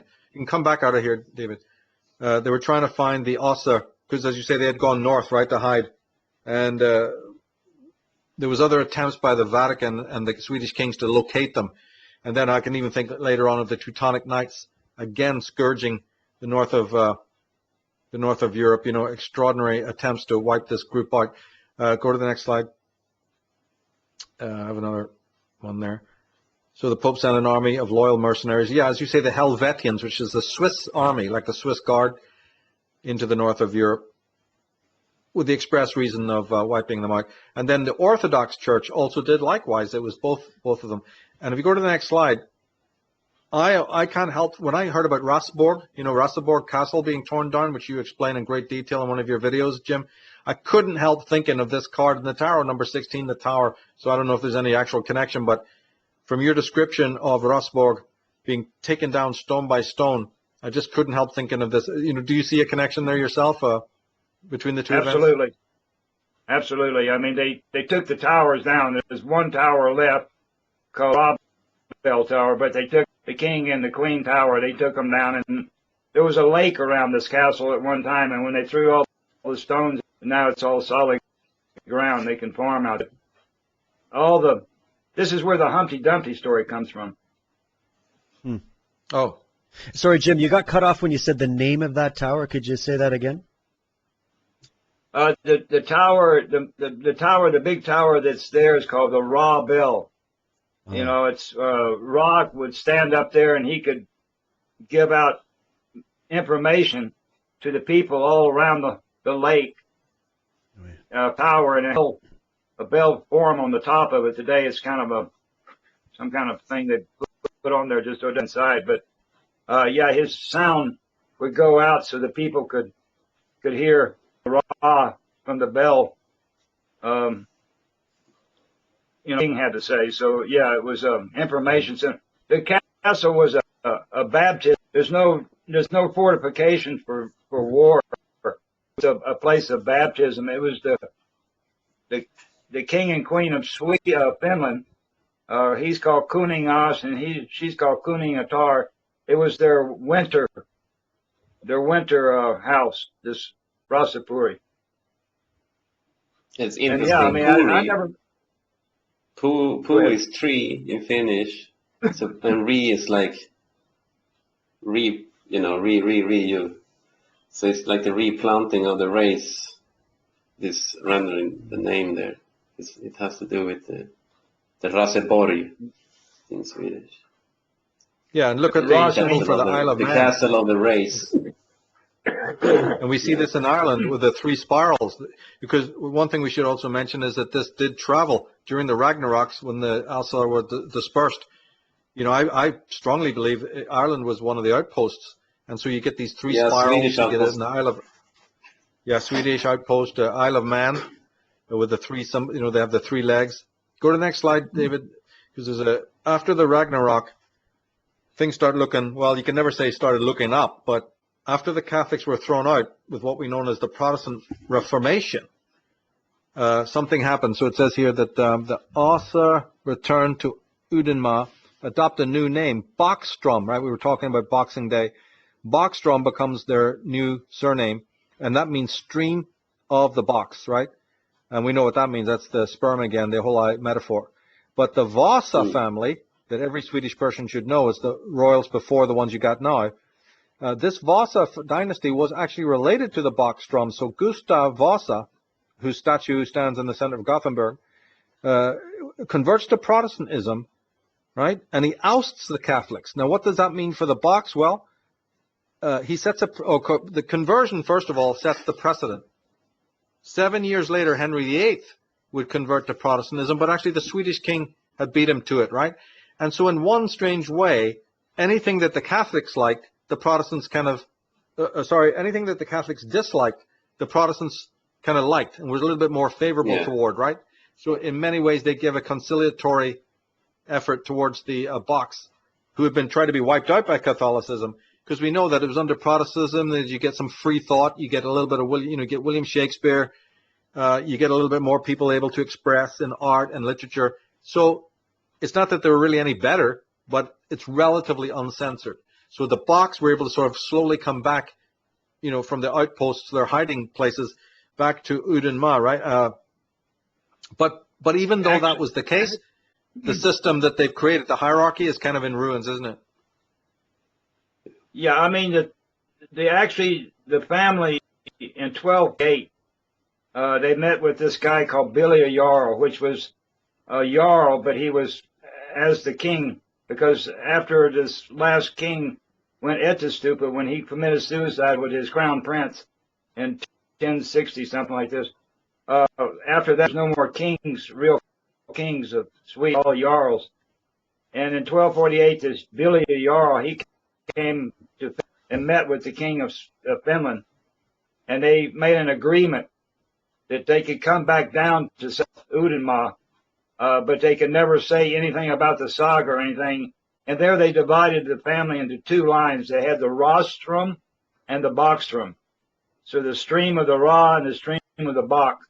And this Protestant thing happened actually in 1527. So it's quite a bit later that this Gustav threw out this 7 years later in 1534 is when this King Henry, they threw him out. So that was about 200 years after they actually came back down. So. Oh, okay. Good point. Yeah. But it's interesting. But we wouldn't even be sitting here today. They made so people could read and write it. That was nothing that was allowed in the common sphere to read and write. It's like a little point that people misses. Sometimes that with the Protestant Church came also the right for every man to write and read. In more broad sense. Yeah, because it was exactly a monopoly of the church. They had monopoly over that. So we have to be grateful for that. Well, go to the next slide, because now that we're talking about more, like you say, the 16th century, it's important to bring out that there were families. I mentioned the Vasa family.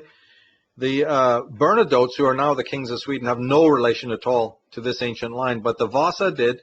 And then these three other important bloodlines: Oldenburg, important because Prince Philip is a member of them, no less. Brandenburg, that everyone should know, the great Brandenburg Gate in Berlin, right? And then this other one that's much less known, of course, the Guttorp. So these are just three. I don't know if you wanted to talk. And then there's the Danish lines, that have some sort of thread, isn't it? Either to the Von or they have it to the Asa. Could you speak about that for a second? To make it clear, I'm thinking about the symbol, the three crowns, the Tre Kronor, that it's like three races appeared, after the Ice Age. The Danish are one race, and the Swedes are one race, and the Finnish are their own race. And the Finns and the Russians, they are sort of the same. But from the Danish came I think the Germans. Jim has this nailed down. Can you explain that? Yeah, continue. Oh. Who. But I think it's the Germany from Dane, from the Densmark, Dansmark. Mark means ground also, so it's like from Dane came the Englishmen, and from Dane came the Germans, I think. Jim, you have this more. Yeah, this Gottrip was one line the Danes, and they ended up in Lubeck. And they made another king called Brandenburg, which is where Berlin is today. And later on, we'll talk about this Gottrip family, because they were one of the first of the Freemasons. They were one of the heads of the Freemasons when the Freemasons came along in 1048. But Gottrip, he's one of these lines from Dan. From the Swedish king Sven, comes the Norwegian, the Iceland, the Scottish, and the Irish. So the Scottish and the Irish are part of the Sven line, where England is part of the Danelaw. So they're actually this problem between has nothing to do with Catholic and Protestant. It's much earlier. The Irish and the Scottish are a different race than the English, actually. Yeah, yeah. And of course, we said, well, Oldenburg, right? And Oldenburg definitely relates to the Windsors, and I don't think it's an accident that Buckingham Palace, Buck is Bock. It's the horned animal, right? Shit, yeah. They do tell you these things, and they tell you it in the symbolic form, because that family is related, as the book says. So that's extraordinary, for people to realize this is still sort of going on, even though there's been a colossal declination, But again, just keep people observing the symbolism on crests. Now, you said that the Romanovs had married in also with the Gottorps, but the Bock line basically died out, right, with Peter the Great. When would you say that it really weakened? Was it with the Bernadottes and Napoleon? Because Napoleon just erased the kings. He had great contempt for all the kings of Europe, said none of them had any divine right. But divine right of kings is actually something that the Bocks brought in. The Ossa have the real divine right. So Gustav Adolphus went on record, didn't he, in a newspaper in Paris saying, hey, he actually mentioned the Ossa that no other king would even mention, but he mentioned it because he didn't like this Napoleon trying to downplay the divine right of kings, right?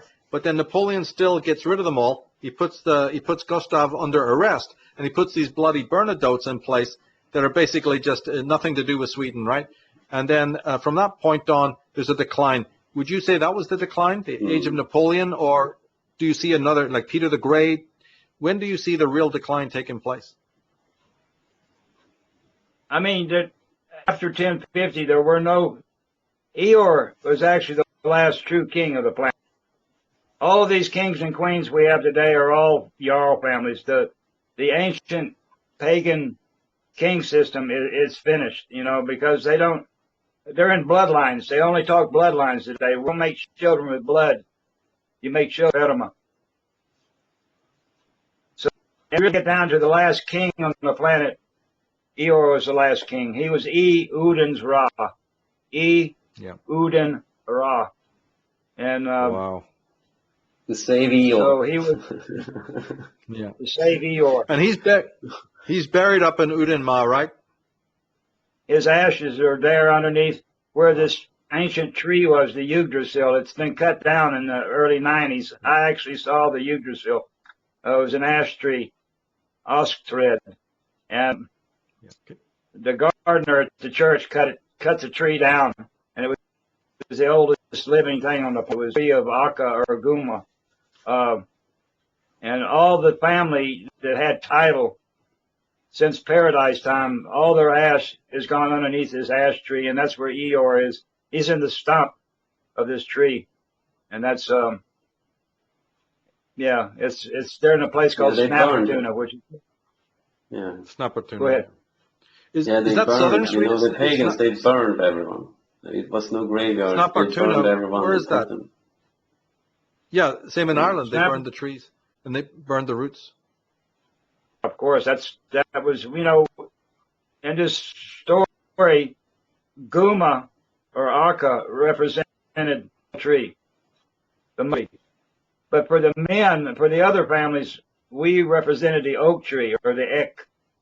So, this church, they knew about this family trees where we all had our family. Everybody was burned and their ash was put down underneath their family in the roots of the family tree. And so that was why they wanted to burn all these oak trees and get rid of all of them, because it was an association. We still have this, oak tree in our stories, That's right. Go to the next slide. I have one on tree symbolism there. The tree, one could do program after program on this. You're quite right.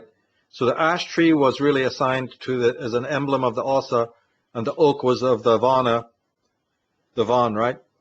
Now the interesting thing is here that when the ashes were burned of a particular member, They were wrapped up in a bull's scrotum, is that right? The bull Yes. balls, and then planted beneath. So there is again another connotation to the horned animal, why it was sacred to the heathens, because the family ashes were put there. Again, it's the sperm line, and the bull is strong, the goat is strong. So even the goat skin and the bull skin was used in this ritual way. People don't understand that today. It looks kind of bizarre to them, but it has a tremendous meaning, doesn't it? And then you have this idea of the sap going into the roots and then going through the tree of life and then coming out at the leaves, and the soul is then free. And this is where you get the whole concept of genealogy in a family tree. I mean, we use it every day and no idea where it comes from. Yeah. Also, ashes to ashes,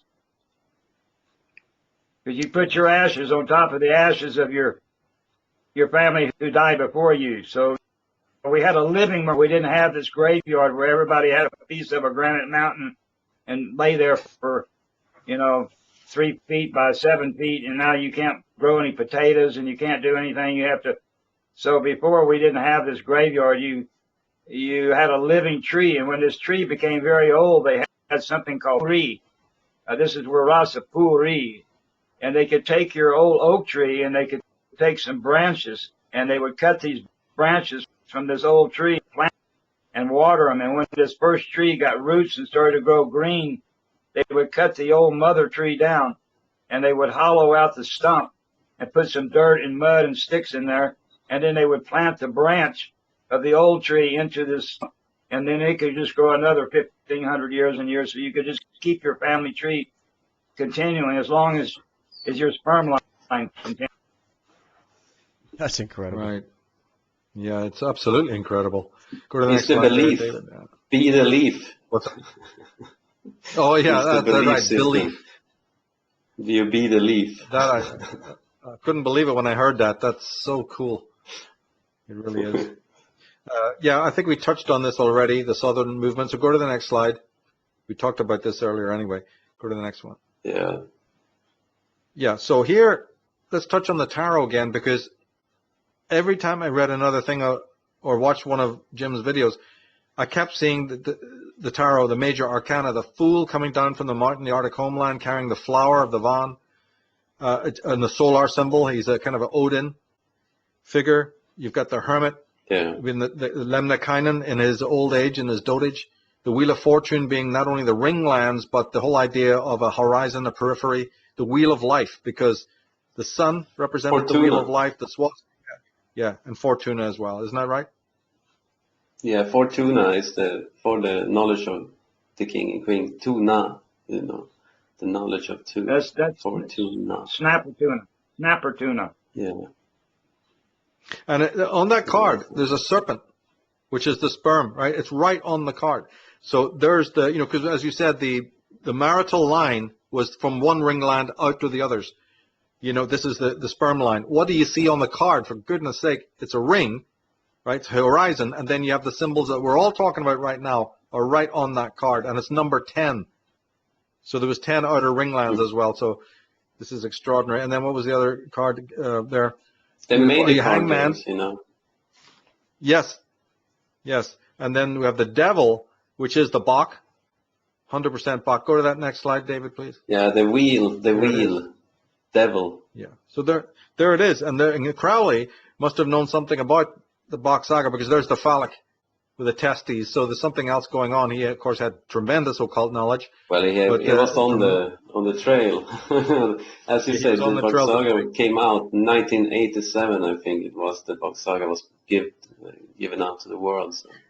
Incredible. Well, these occultists, they're on the inside. They know shit. But even the word Torah or tarot comes from this Tura that you spoke about, which can be tower, but it can also mean something else. Tur is a very big word, isn't it? Yes. I think it's ta root. We don't put the te sound on it. We say Terra, but it's ta root. And ta means to take, and root is the root. So you take from the root. Yeah, tarot. Wow. Tarot. Yes, that's what we say in Sweden, tarot. Tarot. Yeah. But Tor backwards is root. So you see there. So Tor. Go to the next slide, David. And don't you think that, I don't know if you know about the Kabbalah, but to me, the idea of 10 rings and a descent, we've been talking about a hierarchy that starts at one place and descends down the mountain, descends down through the concentric circles. I cannot help but think that the tarot, the Kabbalah, which is not Hebrew at all, this comes from the northern climes as well. So, and it is a tree. So go figure. It has to be connected to Yggdrasil, right? Yeah, I mean, tar means female. So the women did the Tarut. The the name for the queen is called Ilmatar, and the name for the goddess is called Yumala-Atar. And the word for story is called Tarina. So the women were making the stories, the tar. So yeah, the tar is more female. So well, you got the priestess and the empress practically opening the deck, and they're mysterious. People can't even understand what those two females represent.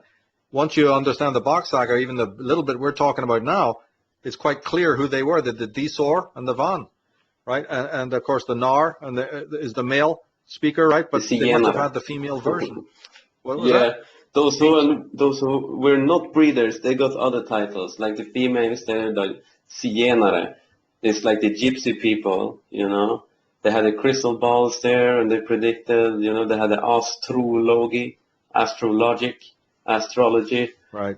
The author's belief in logic, it renders. Astrology. That's extraordinary. Yeah. Wow. Yeah, because remember the one. True is throne, true, and is the belief in the North Star, the throne. It's in Swedish, throne. So it's a lot of, you can find there. Is that where we get truth? The idea of what's true north? Yeah. The correct way, the right way? True is believing. Or like, you know, true, yeah. True. Well, you've got Rota, and you've got in Sanskrit Urta, R-T-A, which is straight. So it has multiple meanings, right? The pole, right thinking, right way, the phallic. You know, I mean, the word, the etymology is, I've stressed that all through my life, and I think the Bock Saga really takes it to another dimension. I mean, really on. Yeah, really you cannot escape it. You know? You bet the hook of the alphabet, you know. Oh my God. The alpha male. Yeah.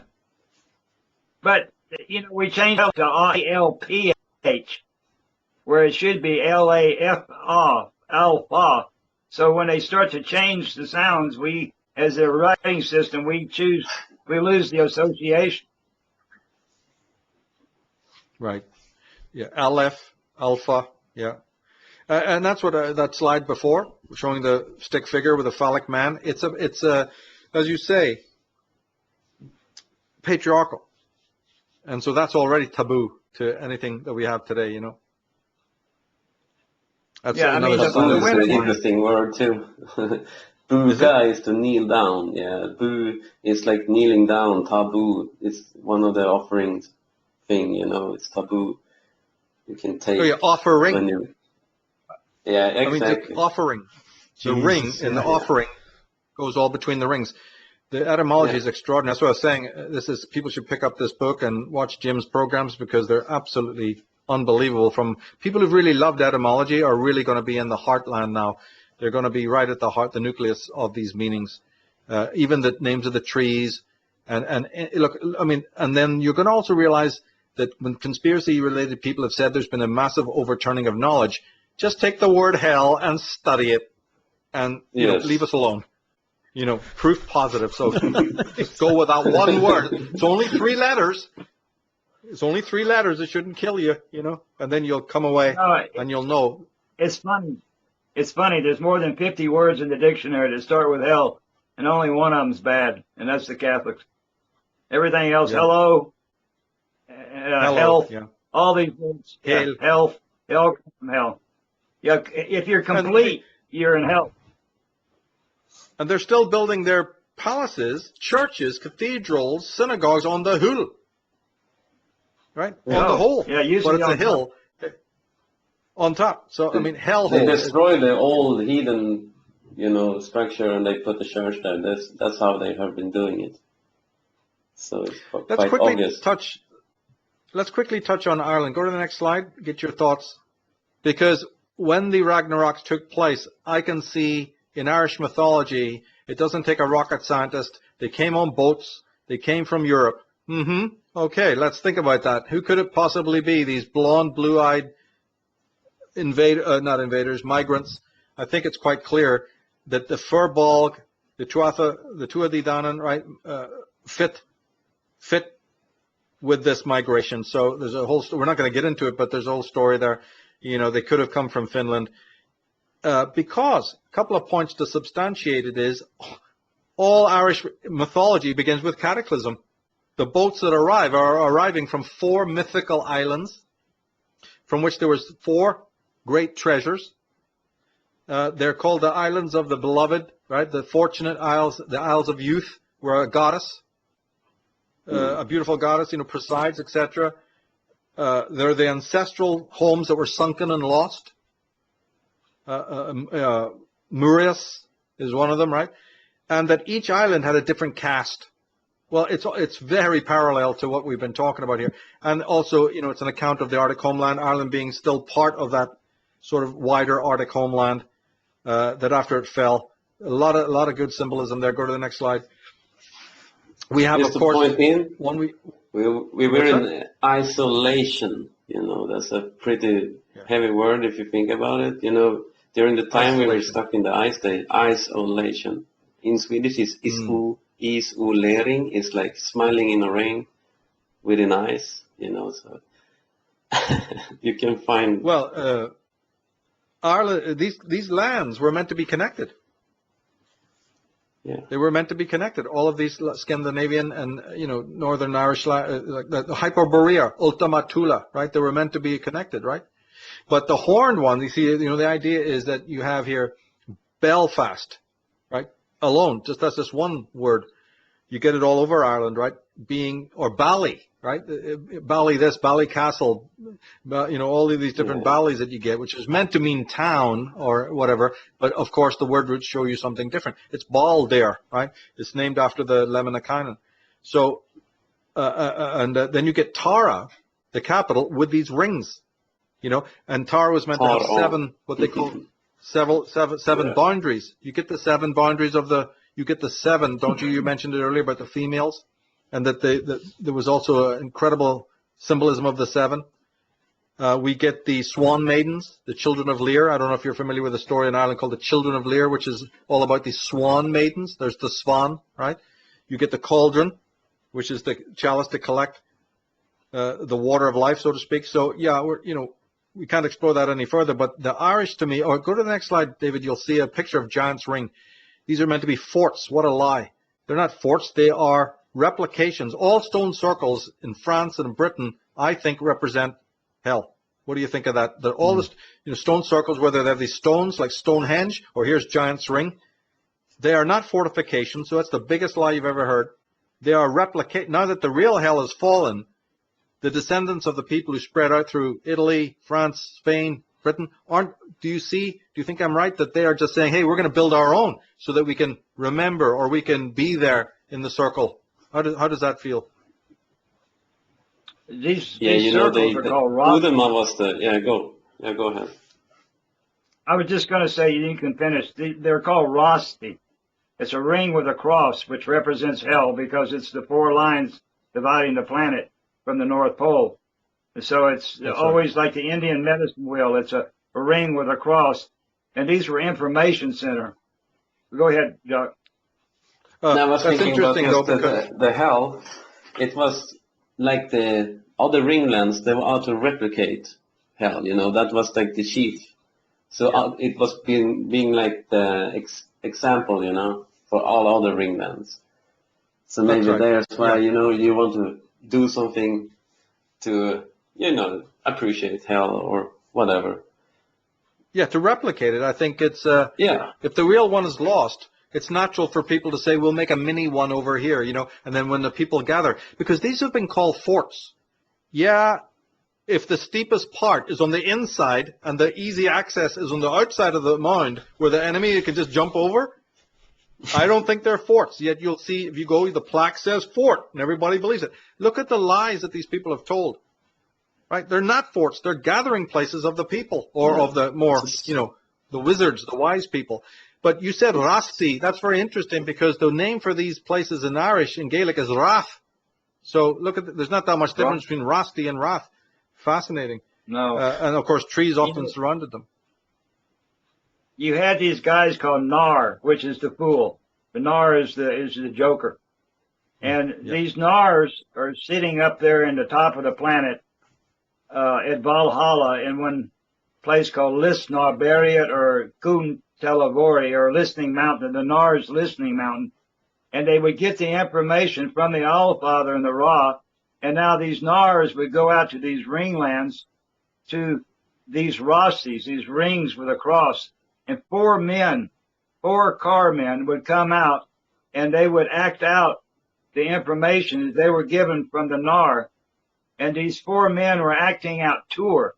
There were car actors. Character. And I think, Oh my God. yeah, character. So there's 4 of these men, and they're, I think in Jock's language is foretelling. So these, Or what? for stone. I'm thinking about, you missed the actor. The actor. You see, that the Allfather has been giving out from his Rusty. These 4 carmen were dressed. These 4 carmen were dressed like Bocks, and one was representing the Allfather, one was representing Balder the Bock, and one was representing the young Bock that was coming up to be the next Bock, and one was Ra. So they were these 4 men acting out.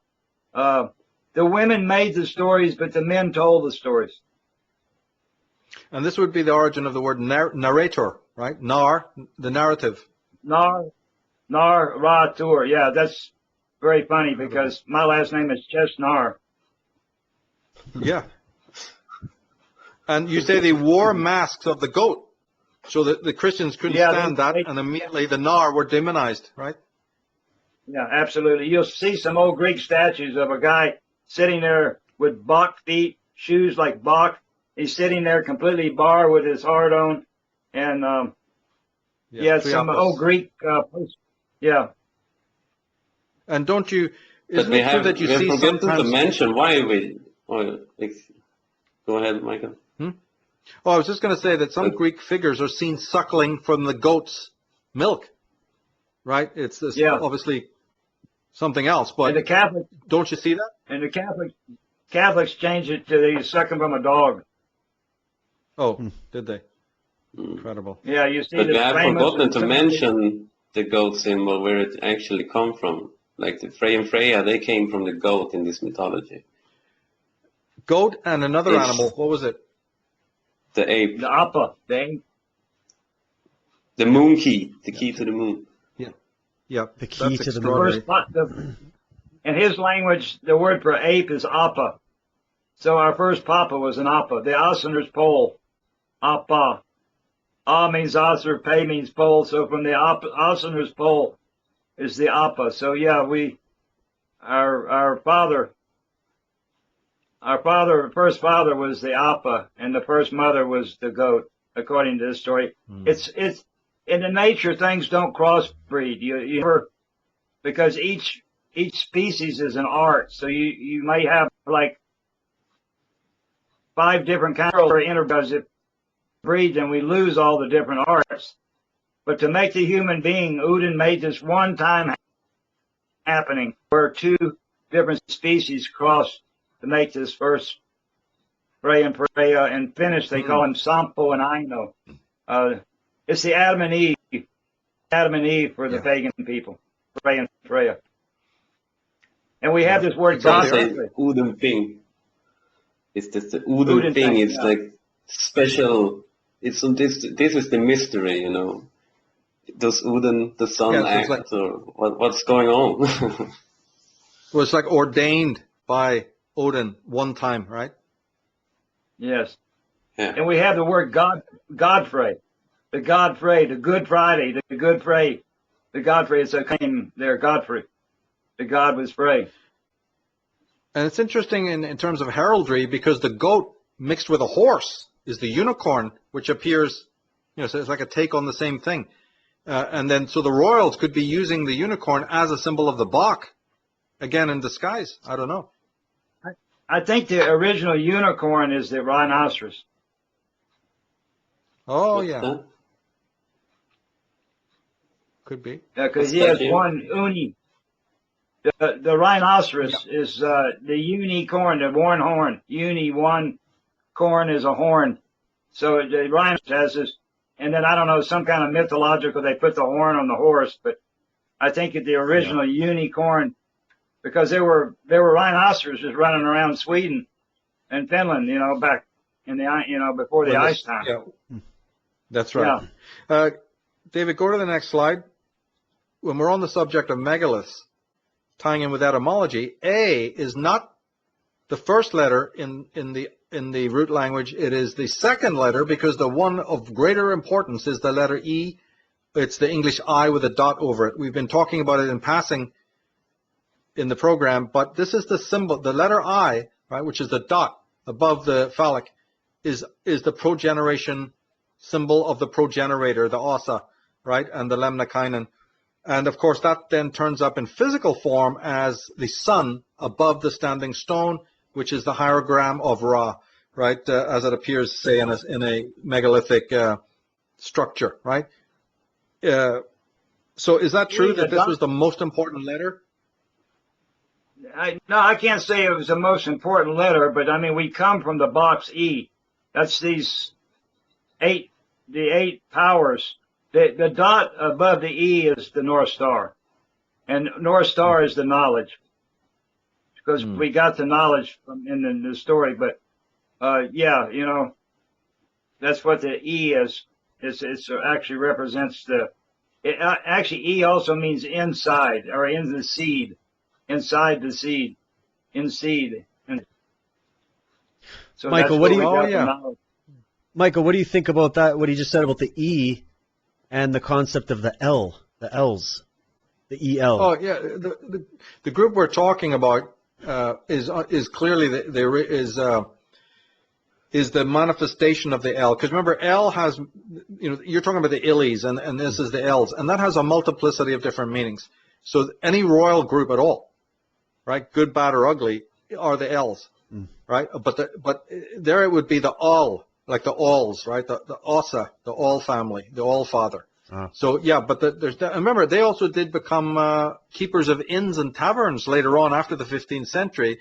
After the Protestant Reformation, what was left of the Bock family, the Ossa, were given certain, I wouldn't call it privileges or anything, but they were given concessions. And one of the jobs that they went into was ale producing. And we've seen in other programs that is the all, or the ul, is connected to the L. So there is definitely an etymological connection, but I just wanted to explore the A and the E, because those are symbols of the sun. And on the front cover of the book, there is the, right, Ouroboros, which is O, right? So there's a lot of different, as you said, it all goes back to the sound, but there's different, like Odin. And then you spoke of the I being not only the phallic, which is external to the male, but it can be internal to the woman as well, right, when it comes to the seed. Isn't that true? Yeah, the woman has the same as we do. I mean, she has a small, like the word clitoris. Cli means to scratch or tickle. And then there's leet. Leet means little. Leeton. Leet also has to do with light. And tour is her tour. Like we have a big tour, she has a little tour. And S means the sun. Actually, in this sense, the re is the carrot, the more root, because she used to do this story with a carrot. But she has a little tour, and her tour She has a can, a head, an eye. She has everything we have. It's just little. It's a little tour. Little Leeton tour. Is that, you get that That's from that? actually interesting. Oh, yeah. I have to just point in that you can check the Google Translate. Any language on the planet still has this. I've been checking language after language. It's the clitoris for every language. The woman side there. You can actually look that up if you have time over sometime. But it's kind of interesting that most language on the planet has the same word for that. It's kind of complex. Well, Nordic. Too. Don't you have in Nordic, you have the vulva, because remember, the Bock Saga is the sort of archetypal mythos behind what comes later with Viking and Swedish and Norwegian mythology. Certainly the Norns, the Valkyrie, and then you got the vulva. There must be the equivalent in the Bock Saga, right? Yeah, the vulva is the hexa. Yeah, the witches. Those who made the stories. You'll see one of these stones in Gotland. I think I actually show it in the museum there in Stockholm. It's a woman sitting there with her legs spread, with a snake in both hands, and this is the vulva. This is the. This is the runestones is made by the Hauser, according to this story. That they found in Gotland. Right? They are in Stockholm now on museum. They have the centrifugal force there, and they have all the symbols that are related to this story is printed into these stones or carved in. So it's pretty interesting. If you're interested, you can look it up. The shield of Valhalla. The shield of Valhalla. That's the spinning centrifugal, or the centrifugal force spinning, which is actually the swastika, because the swastika was a ring, like this, and it had an even cross in the middle, and then from this outside ring, these pegs of this cross came a little beyond these 4 pegs, and they would take a little small tree and they cut the tree, and they make a stump, and they pin sticks stump, and they would put this ring that had this cross in it with this little hole in the middle, which represented Valhalla.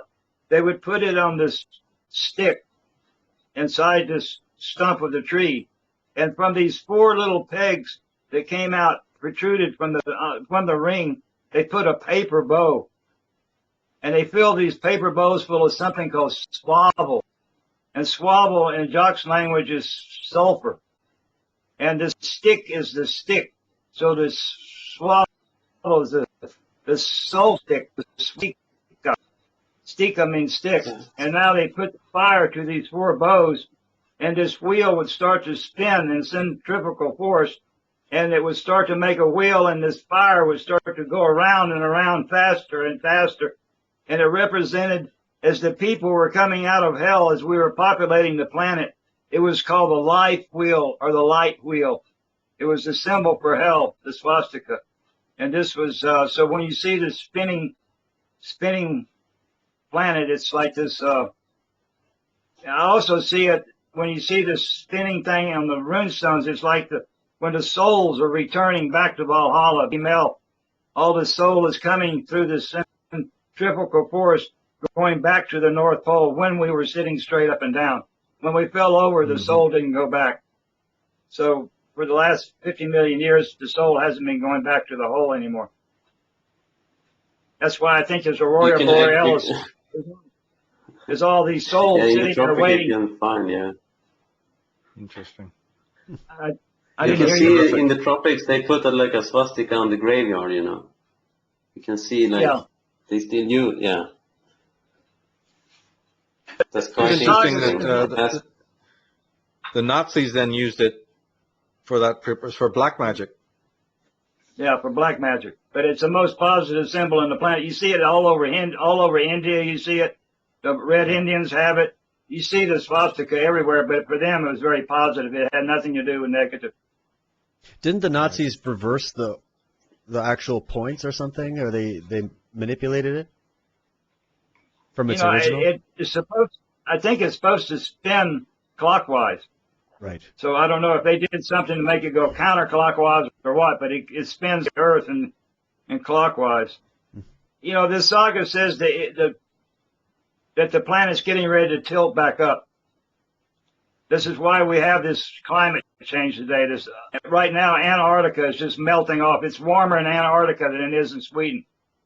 And so this ice has been just melting away in these pieces because the saga says that Eeyore thought it would happen in his lifetime. It will probably happen in you guys' lifetime. I don't know if I'm going to, but this axis is going to return back to being straight up again, and the whole planet will be trough again.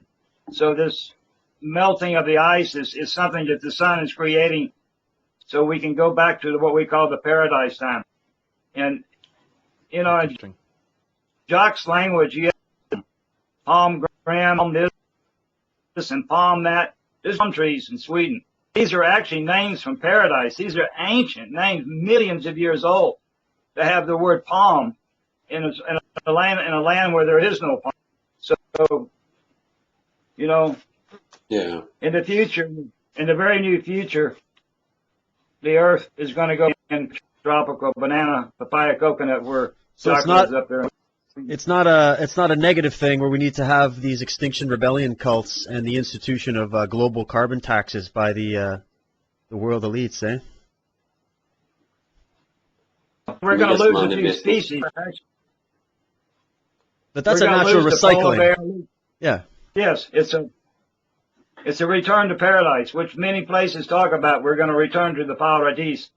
The Pa is the Papa, and Ra is the King, and D means to drink, the Dia, and S is the Sun. So the Father and the Son, they drink the Sun, the paradise. And I don't know what Dis means. Does Dis mean anything, Doc?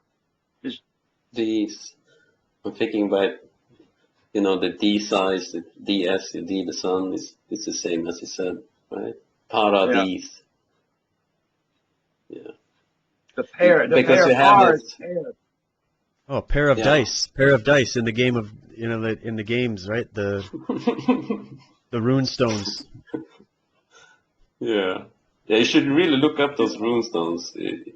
These are incredible runestones. I can clearly say that Yeah, I they can put put a some link. time into them. Wow. Yeah, I can put a link below. There's the Glossby stone that has these two pedal and centrifugal, as you're saying. Yeah. An image dating way, way back. Yeah, that's very, very important. And even you get some And you have, earthworks that look like yeah, that. you have on Balder there, he's riding the eight-legged horse, which is the 8 powers of the heathen people. And holding a lance, because that's the symbol of the breeder. The lance. The breeder, yeah. It's the lance. Yeah. Herre. That's his father. Lancelot. Yes. Yeah, yeah. Percival, right? Percival seems to be a very Nordic name. But piercing the veil, right? Piercing the veil Oh, jeez. seems to have a certain meaning there. Go to that last slide there, touching on the tarot again, because one of the ancient symbols was the Malta cross.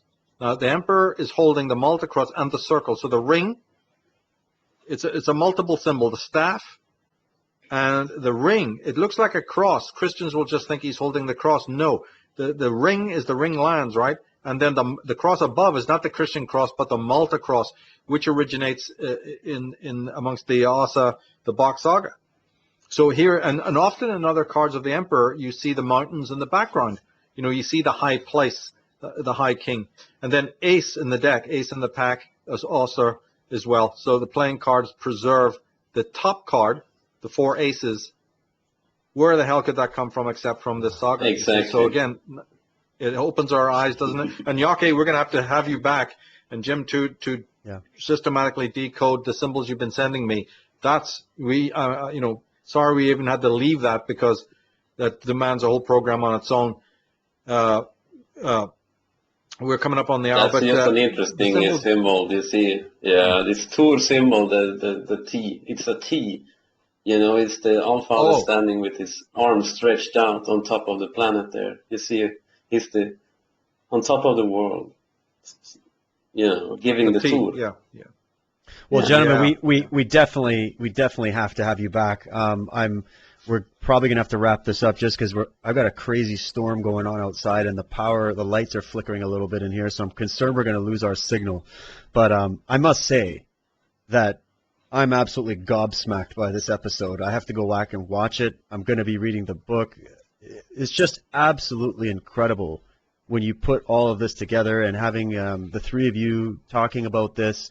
It just changes everything about the way we look at history, the way we look at ourselves and our position in this planet. And then kind of maybe we could also in the next episode sort of touch on how this compares to many of the lies that are flying around in the world today, and you know, just the whole history that's been forgotten, and how in that forgetting, look at the state of things. You know what I mean? Like Michael's talked about this. You know, the past cataclysms, the influence on the psyche. The fact that we're forgetting our lineage, our history, the fact that we're sort of spitting on that concept of preserving culture, preserving races, preserving concepts and mythologies, you know, the way that mainstream science and history sort of just scoffs at all these myths as if it's just a bunch of campfire tales, and the fact that you just in 2 hours have decimated those concepts and shown, no, there is a legitimate story to be told that is extremely important, extremely relevant, and by learning this history, it could be the process of repairing the damage that was done.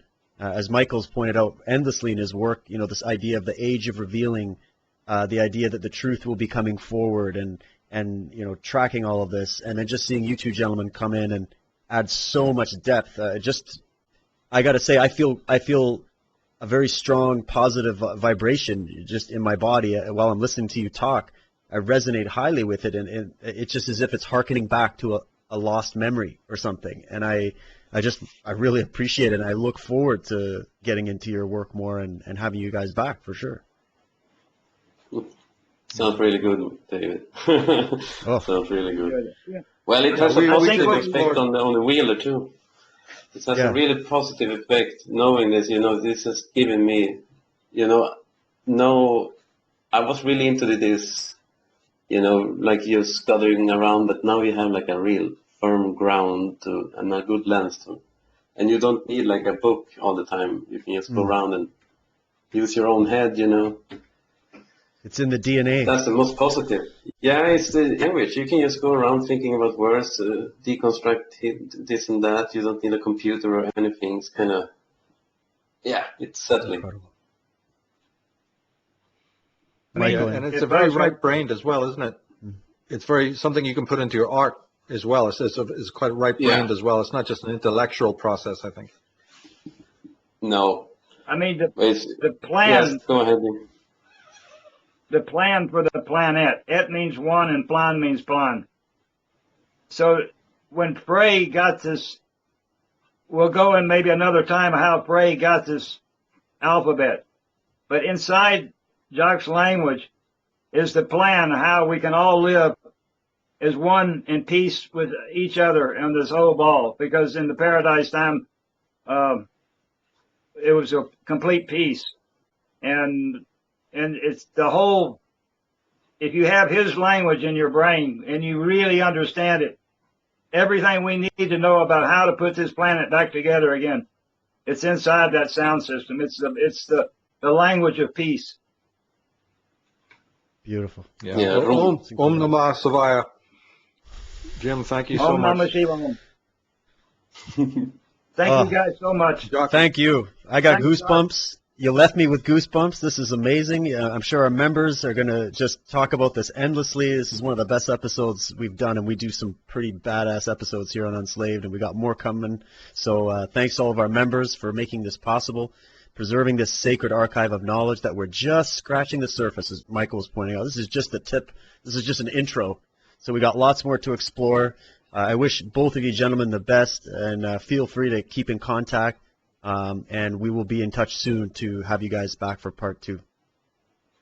Yeah, thank you so much, guys. You know, this Unslaved has a special place. I've been watching all episodes, so keep going. Thank you. It is special. Really good. You guys were too much. Thank you so much for this opportunity, both David and Michael. Absolutely. You're both gentlemen, and I appreciate Thank you you. both. We'll do it again.